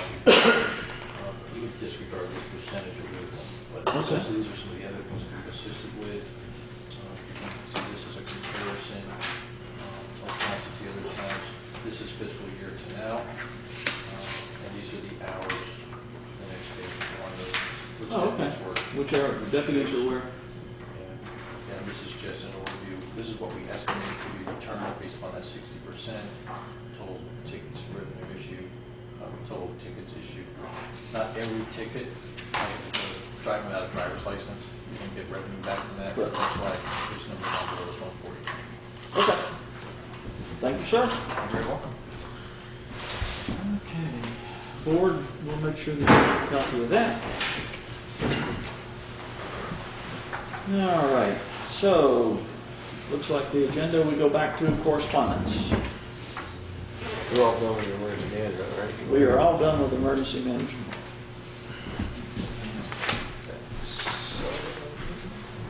Okay. Correspondence. First and foremost in correspondence, we have correspondence from Miss Hattie Harris stating that it is with a mixture of regret and relief that she writes a letter of resignation effective immediately, and it was received on April 5th, 2014. There are several tasks that she is working on for the board, and that she will continue to work on those and keep us up to date. So at this time, I would entertain a motion to accept her resignation with regret. So moved. Second. It's been moved and seconded to accept the resignation of Hetty Harris. All those in favor signify by saying aye. Aye. Any opposed? Any abstentions? Motion carries. Okay, at this time, I feel that we should ask anyone with the board's consent, that we should ask anyone who is interested in fulfilling the terms of Ms. Harris' position on the board until the next town meeting to get their name and contact information to the administrative assistant. I would suggest by close of business on the 11th, and that would allow the board to, board, if it's okay, we could call a special town meeting or a special meeting of the board to discuss this on April 14th. And discuss those personnel who have put their name in the hat and make an appointment. Obviously, post the vacancy, And you'll post the vacancy. Okay. vacancy notice. So if that's agreeable to the board, then we can do that as a motion of unanimous consent and move forward. Is there any changes to that someone would like to see? 4 p.m. Friday with a meeting, special meeting for this purpose, Monday, you said? Monday 14th, 6 o'clock? at 6 o'clock. Is that agreeable to everyone? And that's for looking over the list, or Just looking over the names. Reviewing the list of names And making an appointment. and making an potentially making an appointment. Select board reserves the right to accept or reject. There may be some people that are on there that are fulfilling other needs within the town that are incompatible, so we need to. How will people know about the vacancy? The vacancy will be posted, so it'll be posted in both Five locations. 5 locations within the town. That's the legal thing they go about it all. And have I'll get it out on listserv and I do what don't we think can. that really gives you an awful lot of time. Some people don't go to the post office or other places. They lose out. What's that, Joe? They lose out. we just got a lot of stuff on our plate that we got to deal with. It'd be nice to be able to get a new board member in that week and then be ready for the next meeting. In looking at this legally, the board can just make an appointment. Yeah. But I know they defer to wanting to know if there's any other interest out there, and make it a fair and open process. understand that, just seems. Yeah.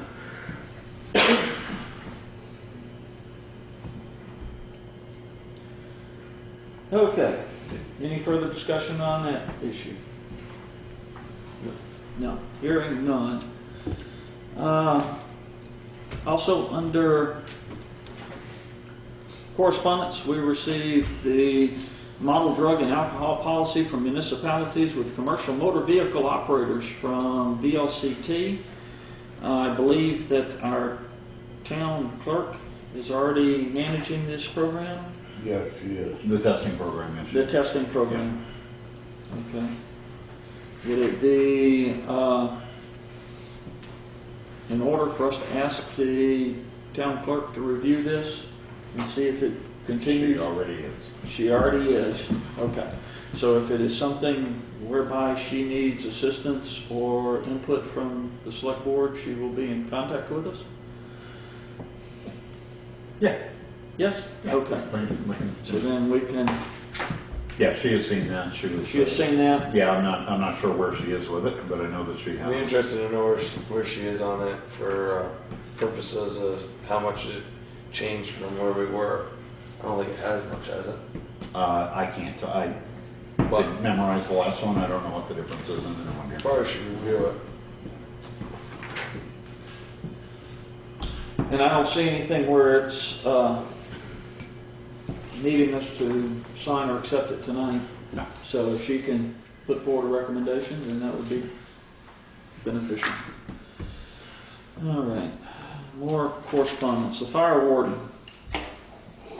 Seems that our term of office for our town forest fire warden expires on June 30, 2014. And the Department of Forest, Parks, and Recreation is recommending that our current fire warden, Roger Brown, be reappointed. So that makes the motion that we accept Roger Brown. You might Or want to appoint- ask him, Yeah, we might want to ask him. because he had a knee replacement he had a short while ago. And in a letter on the back part of this, the reappointment form that was received on March 24th, it says that Roger H. Brown signs and accepts a reappointment to the position of Town Forest Fire Warden for the town of Townshend for a term to commence July 1, 2014 and terminate on June 30, 2019, or until he resigns or am removed for cause. 5-year So I say they usually send out a letter asking them first if they really want to rerun it. Right, and he obviously has. And he obviously has. So there's a motion on the table to accept his reappointment. Is there a second? Second. There's a motion and a second. Is there further discussion? Hearing none, all those in favor of appointing Roger Brown, Townshend Forest Fire Warden for the period of July 1, 2014 to June 30, 2019, signify by saying aye. Right. Any opposed? Any abstentions? Okay, we will get this signed. I hate to back up one or two, actually. Okay, The special meeting is going to be 6 p.m. 6 p.m. So that should be well known. Okay, there's that. So that needs to be signed. And we have 2 liquor licenses.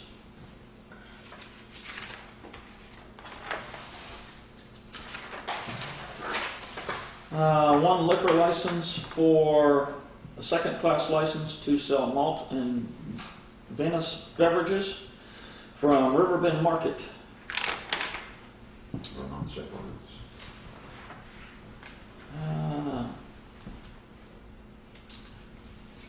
So I will entertain a motion to renew their application to sell malt and Venice beverages.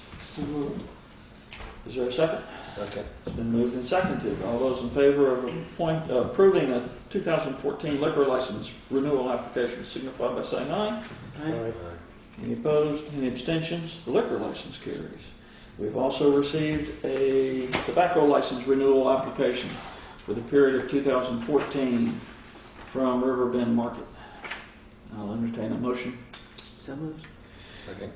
It's been moved and seconded to approve a tobacco license for 2014 for Riverbend Market. All those in favor signify by saying aye. Aye. Any opposed? Any abstentions? So, board, before you leave, we've got a lot of signatures that we have to put on some things. Okay, so that brings us down to old business. Was there any further correspondence?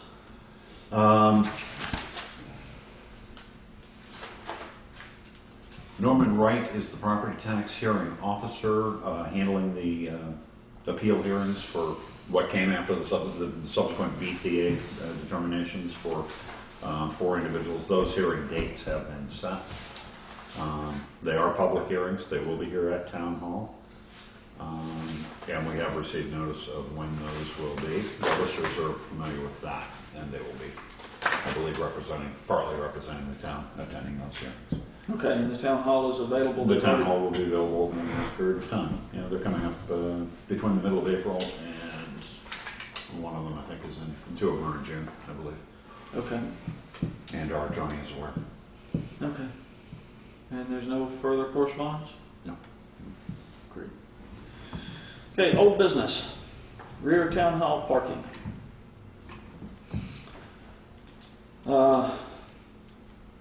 During the work session, we've taken a look at the rear of town hall, and we've looked at the parking area.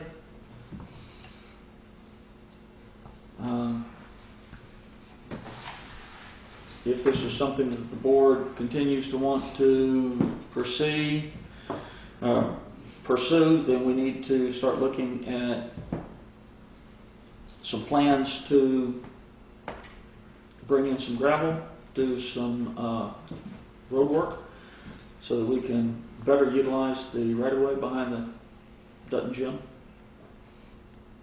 The right-of-way behind Dutton Gym through the Gray property has been staked. It seems to be acceptable. I mean, as far nobody's really discussed it, but it looks like it is where it is supposed to be. Stevens and Associates engineered the original design of that, actually came up and did the staking. The stakes have fallen over now that the ground is thawed, but we roughly know where they are. That having been said, some dead trees have been removed back here, and the area is being slowly but surely cleaned up so that you can actually get a visual of what the size of the lot looks like and how it might be expanded a little bit over the bank into the ravine with some backfill. But it'll be up to the board as to how extensive and how involved it might want to get if it wants to create a parking lot back there. As to whether it should be engineered, when we went out, you were talking about drainage, sloping the ground a little bit, doing some landscape work, that kind of thing. As the ground dries up and firms up a little bit, I think it's worth taking a look at. I don't know that you want to spend a lot of money engineering it. I think common sense might prevail in terms of how that might all be arranged, and as to whether it can be done with a highway crew, or whether it needs to be contracted out. But I don't see an extensive lot of work back there in order to open that up. Okay. But there are some options. It does give access to the basement, and that doorway can be opened up a little wider, and It would allow us to move items into and out of the back of the town hall, because we currently have a problem with access to the town hall.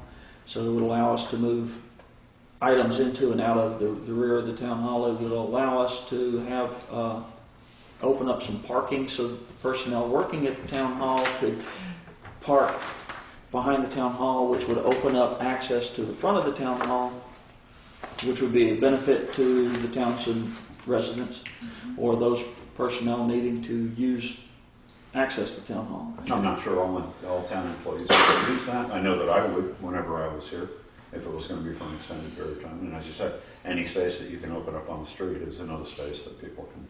Correct. And in looking at it, we've found a minimum of 3, probably a maximum of 5, depending upon how tight we space the parking. And of course, the right-of-way is 15 foot wide, and with a little bit of the rework necessary for the drainage, then it would make it so that you could basically use it with a passenger car year-round. Gonna have inside parking? Possibly having inside parking for the snowblower until, you know. So if you brought your small car, you might be able to. If you come on your moped, Joe, Yeah. we'll find a place We'll on the find- stairway. Put your motorcycle in there. Is there anything else that we need to do to really before we can actually start doing work there? Spend some time in the daylight. I think it's pretty self-explanatory. We do need, obviously, to have a road built. I mean, I've been driving up and down in the sod, and it's a little wet. There's a little bit of a higher elevation between the town hall and Dutton Gym that would need to be lowered slightly, which may mean that there's some embankment work. Because I have concerns with the grade and stuff like that. We don't want to. We start, just plugging in a roadway there. We need to have that Correct. somewhat of an idea of what the base is there to do that. I mean, I don't want to cause a big stink about it, but I'm saying we don't want to have issues 10, 20 years down the road. Well, Stevens and Associates were the civil engineers on the Dutton Gym project. I'm sure they have pretty good knowledge of what the substrate is and how that was originally conceived to be.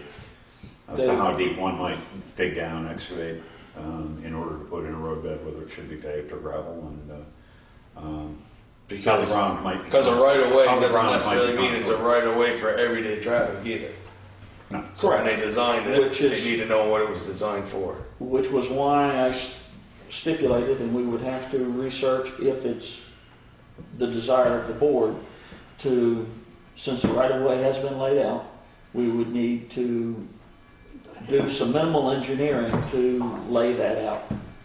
But it's something that members of the board should look at and review in daylight, and And should review the terms of the agreement, shall we say, because there are some terms in there with regard to living and maintaining kind of thing. If they're doing snow removal or if we're doing snow removal, it'll make a difference in what kind of surface you put in. correct. So there's There's some things to look at, but it is opening up. some further work that needs to be done, and there's obviously negotiations that have to be done. Right. Okay, any further discussion on the rear of town hall parking? Hearing none. It's 8 o'clock, so let's move on to appointments.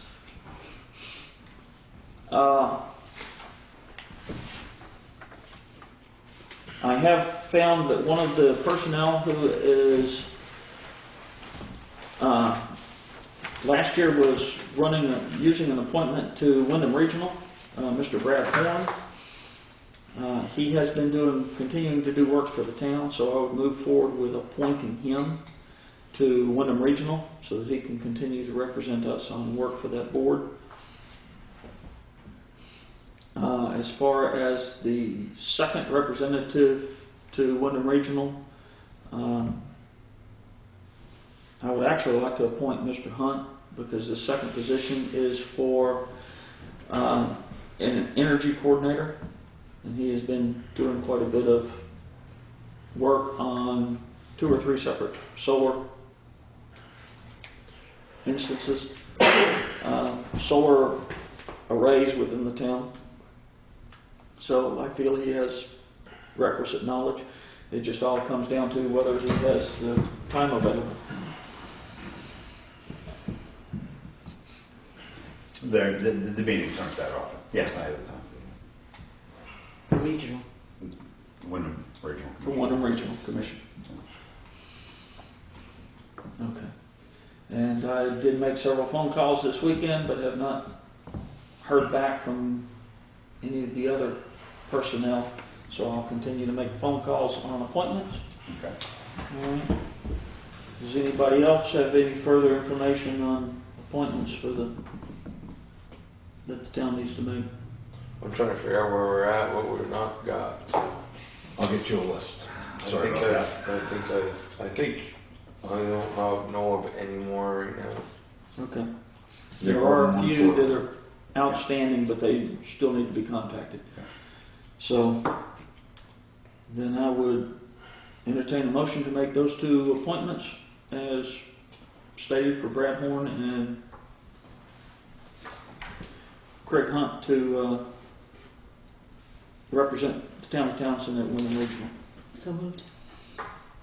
Second. It's been moved and seconded. All those in favor signify by saying aye. Aye.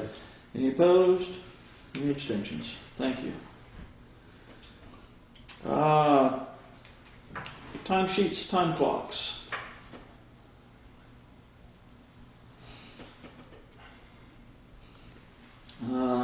Unfortunately, my work life got in the way the last couple of days, and I have not been able to get additional information on the time clocks. I have that on my list. I just have to.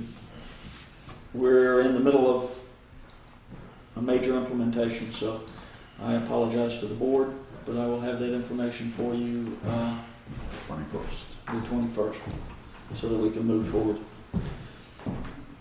You're still working on the road one, right? Yeah, yeah. Okay, so then if we can That's over. pass that over. Snow blower storage. I was basically asked to approach Annette Lee in response to her letter and ask her roughly what it costs to have her property mowed, which is what she was asking for as part of the price of storing the snow blower. She came back to me with a quote from one of the local lawn care services that would be approximately $70 a month for 2014 to do her yard. Okay, and $70 a month spread over the summer would be roughly Probably 4 months. 4 months, 5 Probably months. 5 months. Yeah. Okay, call 5. 350. Okay, and I remind the board that in prior years, the storage for the snow blower, in addition to the snow blowing that we were doing for the person storing it, which we've also been doing for Miss Lee, that person was also charging the town $500 a year. So this would provide her what she needs, but it'd be at a reduced rate for the town. So it would be, I feel, in the best interest of the town, because the storage has been within basically the center of the town, to move forward with that. However, I'm not even a vote on the board, so. Where is her lawn? I mean, what does she have, behind the fence there? There's a postage stamp behind the fence, but she's also been taking care of basically the town property that's right in front of her house as well. Say that's town property. Right, but she's been taking care of that, so she's just asking that it all be done. Okay. Is Dale gonna be able to mow all that with the mower? Should be able to. I have no idea how big the mower is, but I mean, she's doing it with a push mower now. Yeah, but I was just saying, Dale's got that big mower. I don't know if he could be able to get in there. I mean, otherwise it means we may have more of a, you know what I mean? I hear exactly what you're saying, but even if he's not able to do it, she has a quote for Yeah, that's okay. That's all right. $70 a month. Yep. Okay. Yeah. Well, I make a motion that we appropriate the funds necessary to mow the lawn. To mow the lawn. Okay, is there a second? Second. It's been moved and seconded to appropriate the funds to mow our lawn with thanks for storing our snow blower. All those in favor signify by saying aye. Aye. Any opposed? Any abstentions? Motion carries. Can you thank I will. Miss Lee for us? Thank you. Thank you, Kathy. Compactor.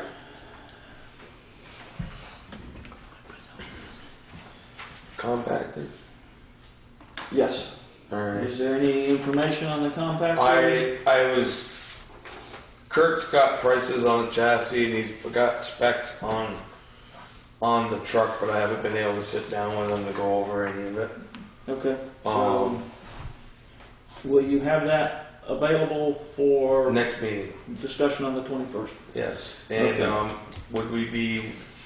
are we going to be interested in what I'm asking?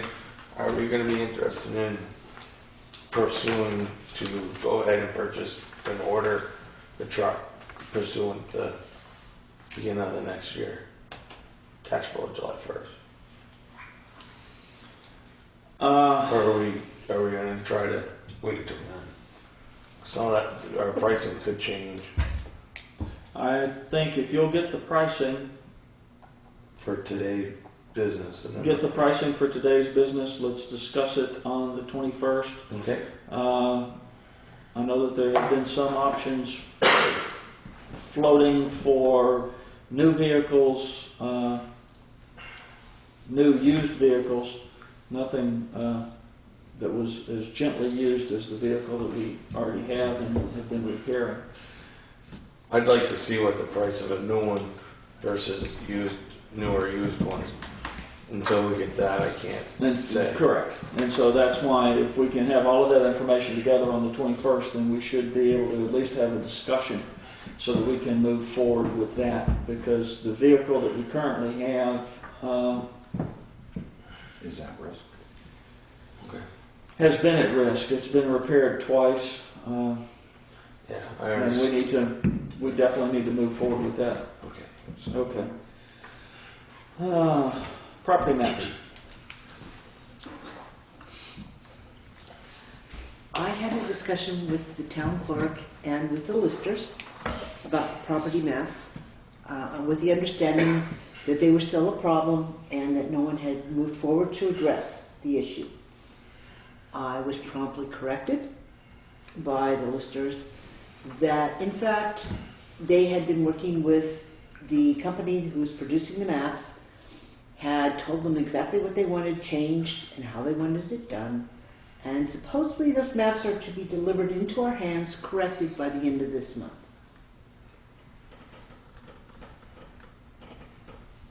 We'll wait and see. Because there definitely was no coordination between the clerk's office and the listers with Or the select board. with the maps. And I have no idea what terms they've negotiated with the firm, with Townshend Associates, whether or not these are being done for free, whether or not there's a fee associated with it. If so, who signed off on the fee? No one can give me any information. Okay, and do we know if these maps are going to meet the standard necessary by the town clerk's office? No, because the town clerk was not consulted. When this request was put in for corrected maps, the town clerk was not brought into the discussion.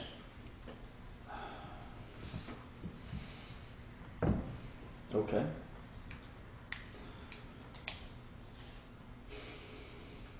So I would ask, what is the will of the board? Should we wait for the maps to be delivered? Should we request clarification from Townshend Associates? I have asked for some clarification as to where we are in the process, how far it's moved forward, because there's now also a lot of discussion going on about changing the type of map that we want to have. We're talking now about color, and we're talking about completely digital. Numerous other things that were not part of the original order for the maps, for replacement maps. So we're in the process of changing our mind.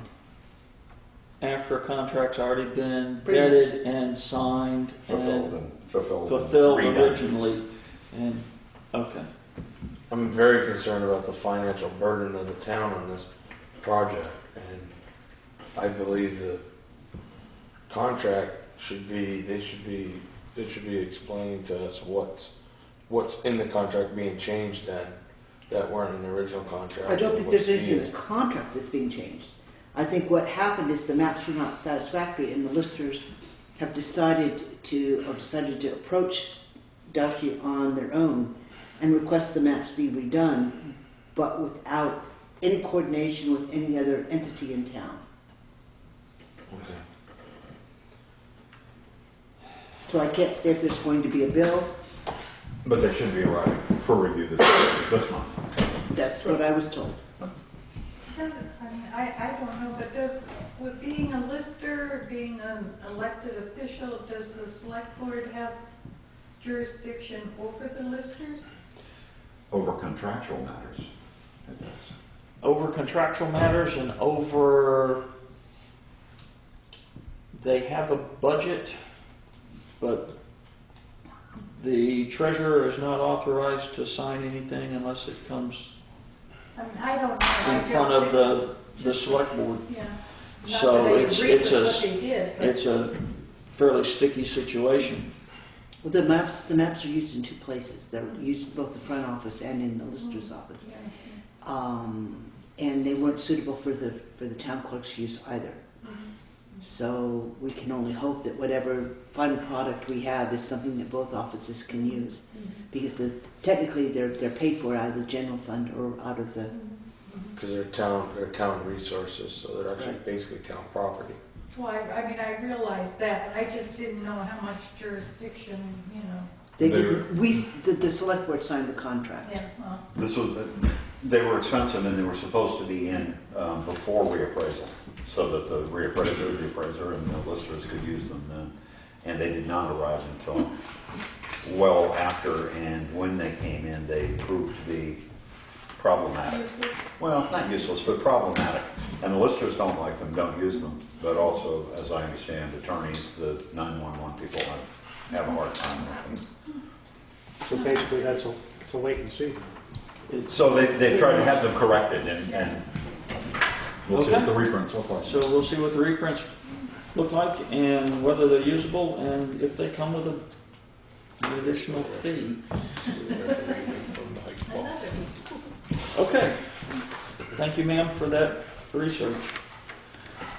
It is now 8:15 and we're down to purchasing policy. I'm gonna take 5 minutes. Or a minute, if I may. Joe. Does the board want to entertain a 5-minute recess? Actually, I'd like to, because I think I got it. Okay, then the board will stand in recess for 5 minutes.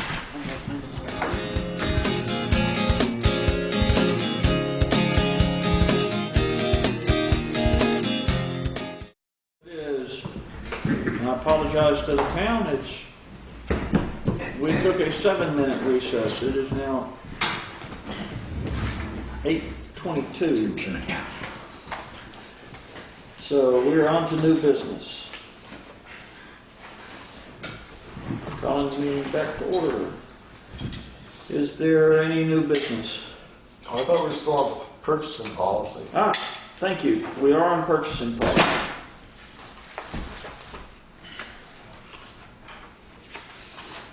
Just having so much fun with parking problems in the town that I completely bypassed the goods and services purchasing policy. The policy before the board was adopted April 4th of 2011. Give you copies of it. No, I need that one back. Actually, I don't. No, that's not one. Not that one. It should be in your packet. Yeah, I know, I just go back one. This is just basically to outline, to create a process for purchasing goods and services to increase efficiency, promote fairness, accountability, confidence, and provide necessary supplies and services. States that major purchases of those goods or services in an amount of $5,000 or more, regular purchases of those goods or services between $1,000, at least $1,000, but less than $5,000. Incidental purchases are those purchases of goods and services less than $1,000. It outlines a sole source vendor, which I'm not going to read. It's available for review, and emergency purchases that are required to protect the public health, safety, and welfare of the town. Major purchases would require a formal bid process, which shall include at least 3 contractors or supply vendors to be contracted. Direct notice of the bid or RFP, notice of place and deadline for receipt of the sealed bids or RFPs, description of the supplies, materials, equipment, or services provided, information on insurance requirements for the bidder or proposer, statement of the right of the select board to reject any or all bids, public opening of the bids or RFPs by the legislative body. It does state that the highway foreman may request an exemption from the formal bid process at least 1 week before the anticipated or scheduled major purchase. Regular purchases would require a minimum solicitation of at least 2 bids or RFPs, or may be done by the formal bid process. The highway foreman may request an exemption from the 2-bid process from the select board at least 1 week. Selection of the vendor would be based on quality of the goods and services offered, cost, ability of the vendor to provide future maintenance, and the ability, capacity, and skill of the vendor demonstrated under prior contracts. Incidental purchases may be made without a formal bid or competitive solicitation by the select board, highway foreman, treasurer, or town clerk. And they should be made based on cost, quality of goods and services, best interests of the town. And should be made only after consideration of the impact on the department's annual budget. The select board may approve a sole source vendor. The select board shall approve all leasing of equipment. Professional services may be exempted from the formal bid process.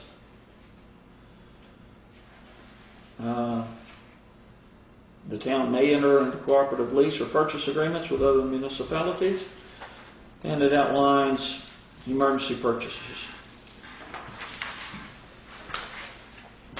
So, having gone through that in a windstorm,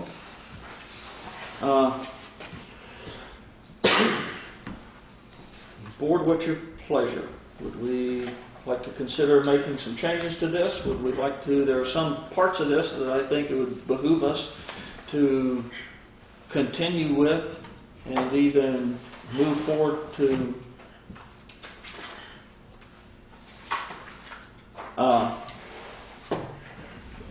purchases to bring back in line with this, to make sure that we're vetting and purchasing goods and services in the best interest of the town in a cost-effective process.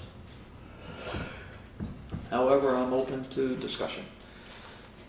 The date on that is adopted 2011, as I recollect? Yeah. Yes. Okay. It was adopted April 4th, 2011. Are there any current issues with the policy?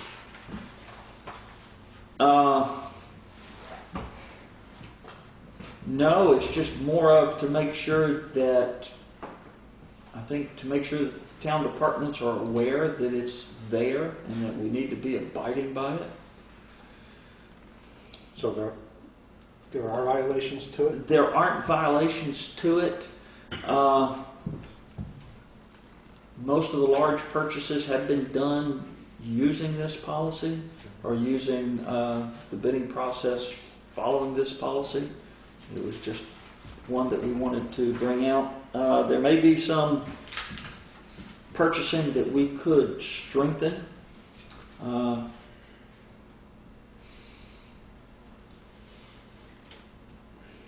There may be purchasing on pens, papers, that we may be able to do a little bit more research and find a more cost-effective way to where we're not having to purchase something and then turn around and find out that we're having to pay shipping for it. So that if we did a little bit more research up front, it might be beneficial to the multiple town departments to contact one another before they're making a purchase. It might be time for us looking at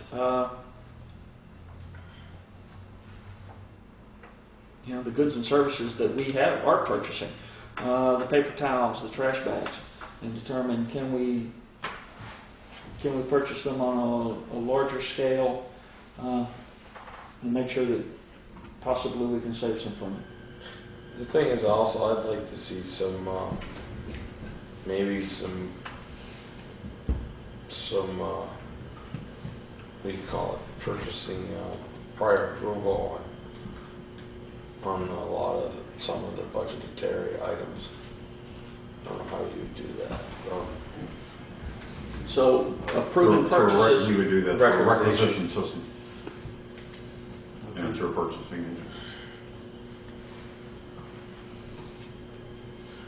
I mean, most of our purchases are top-line items in the budget, correct? Most of our purchases are offline items in the budget. However, there are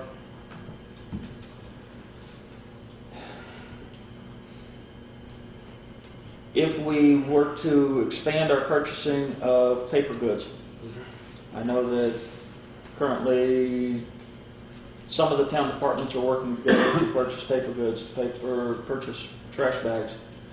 But if we expanded that out to town governments, however, it would take a little bit of coordination. So we would need to move forward to coordinate that. But we may be able to come up with a little bit of a cost saving. And I think that's what we're looking at trying to do. And by moving forward with a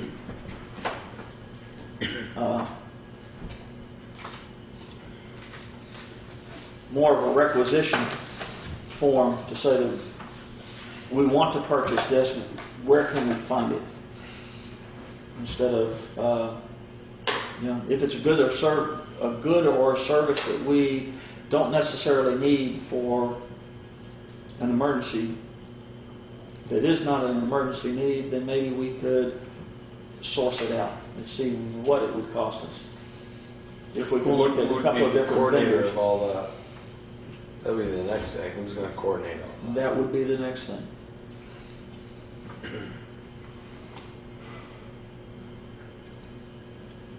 Because I can see if the lister's office needs folders, the town clerk needs folders, and Craig needs folders.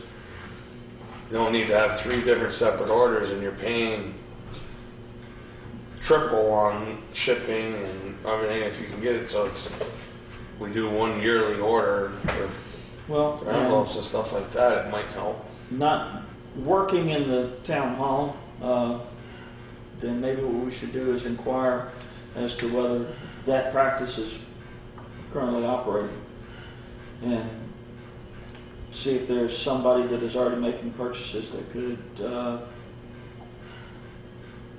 make sure that the purchasing goods and services purchasing policy is being followed, and see if there's one of the town departments that is already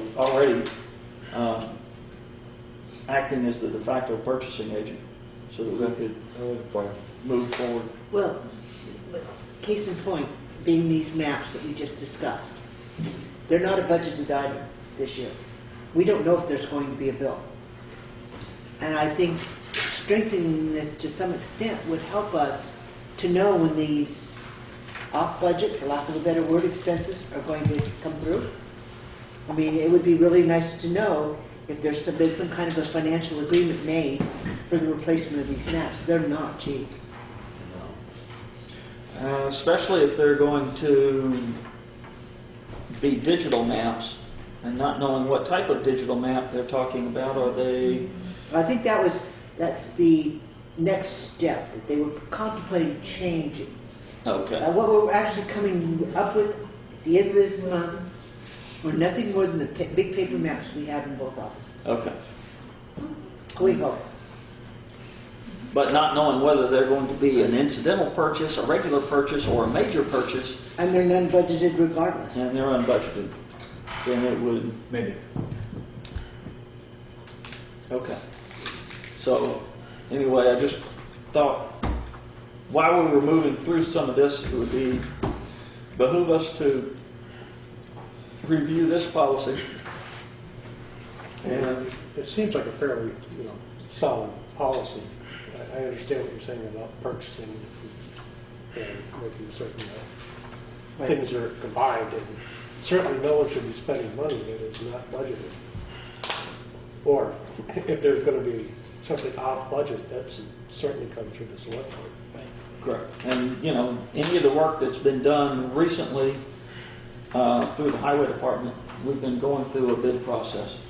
So it's just, we'll make That's sure. good. I mean, to me, is it goes through the treasurer's office or, you know, the bookkeeper, try to keep track of all this stuff, and then we all end up coming down with a deficit. Someone's gonna be asking questions. So we need to be able to know when things Well, change. You see, I mean, we all see the spending warrants. So, Right. I mean, we have our hands on the documents. Right. But a lot of times, those documents are being signed after the money has already gone out. Instead of us making sure that, I know in my home, there are emergency purchases that you just have to do, and you have to move forward with it.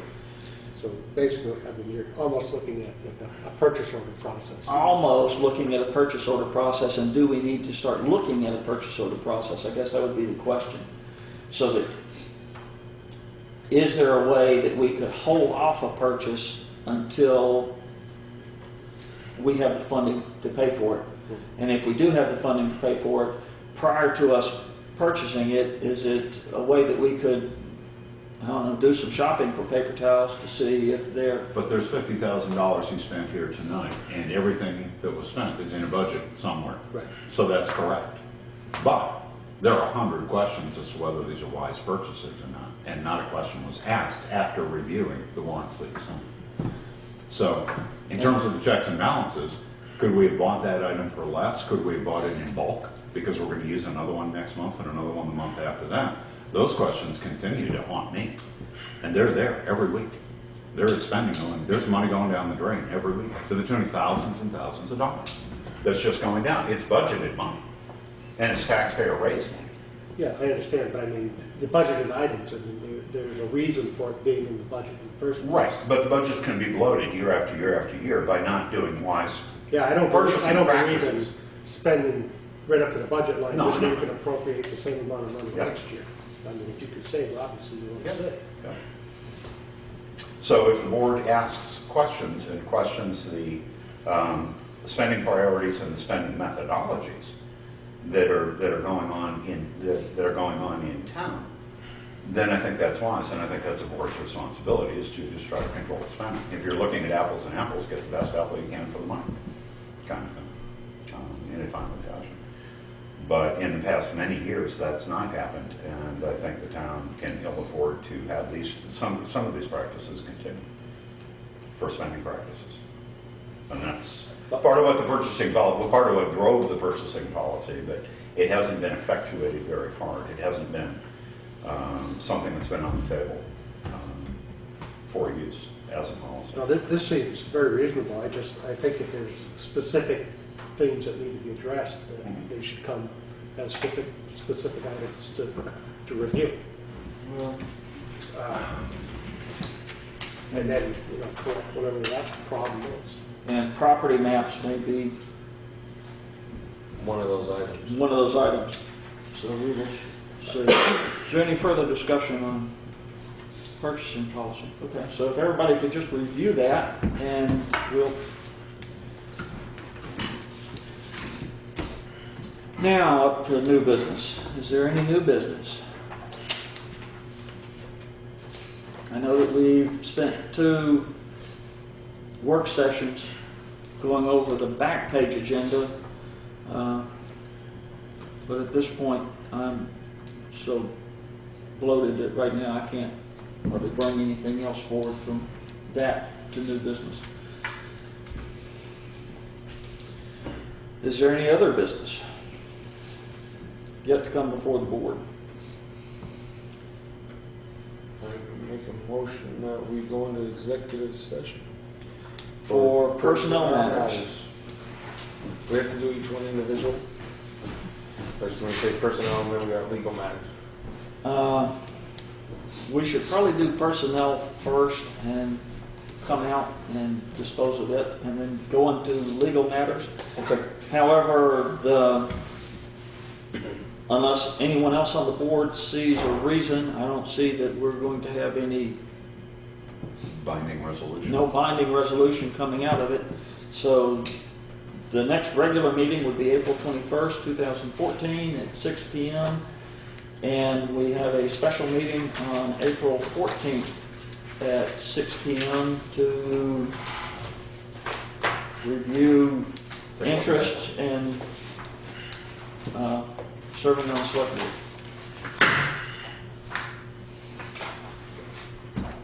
So it's been moved to enter personnel executive session to discuss personnel. At 8:45. I'm seeing it, yes, by the time, Right. but by the time Richard gets out, it'll be 8:45, so all those in favor signify by saying aye. Bye. Any opposed? Any abstentions? Hearing none, motion carries.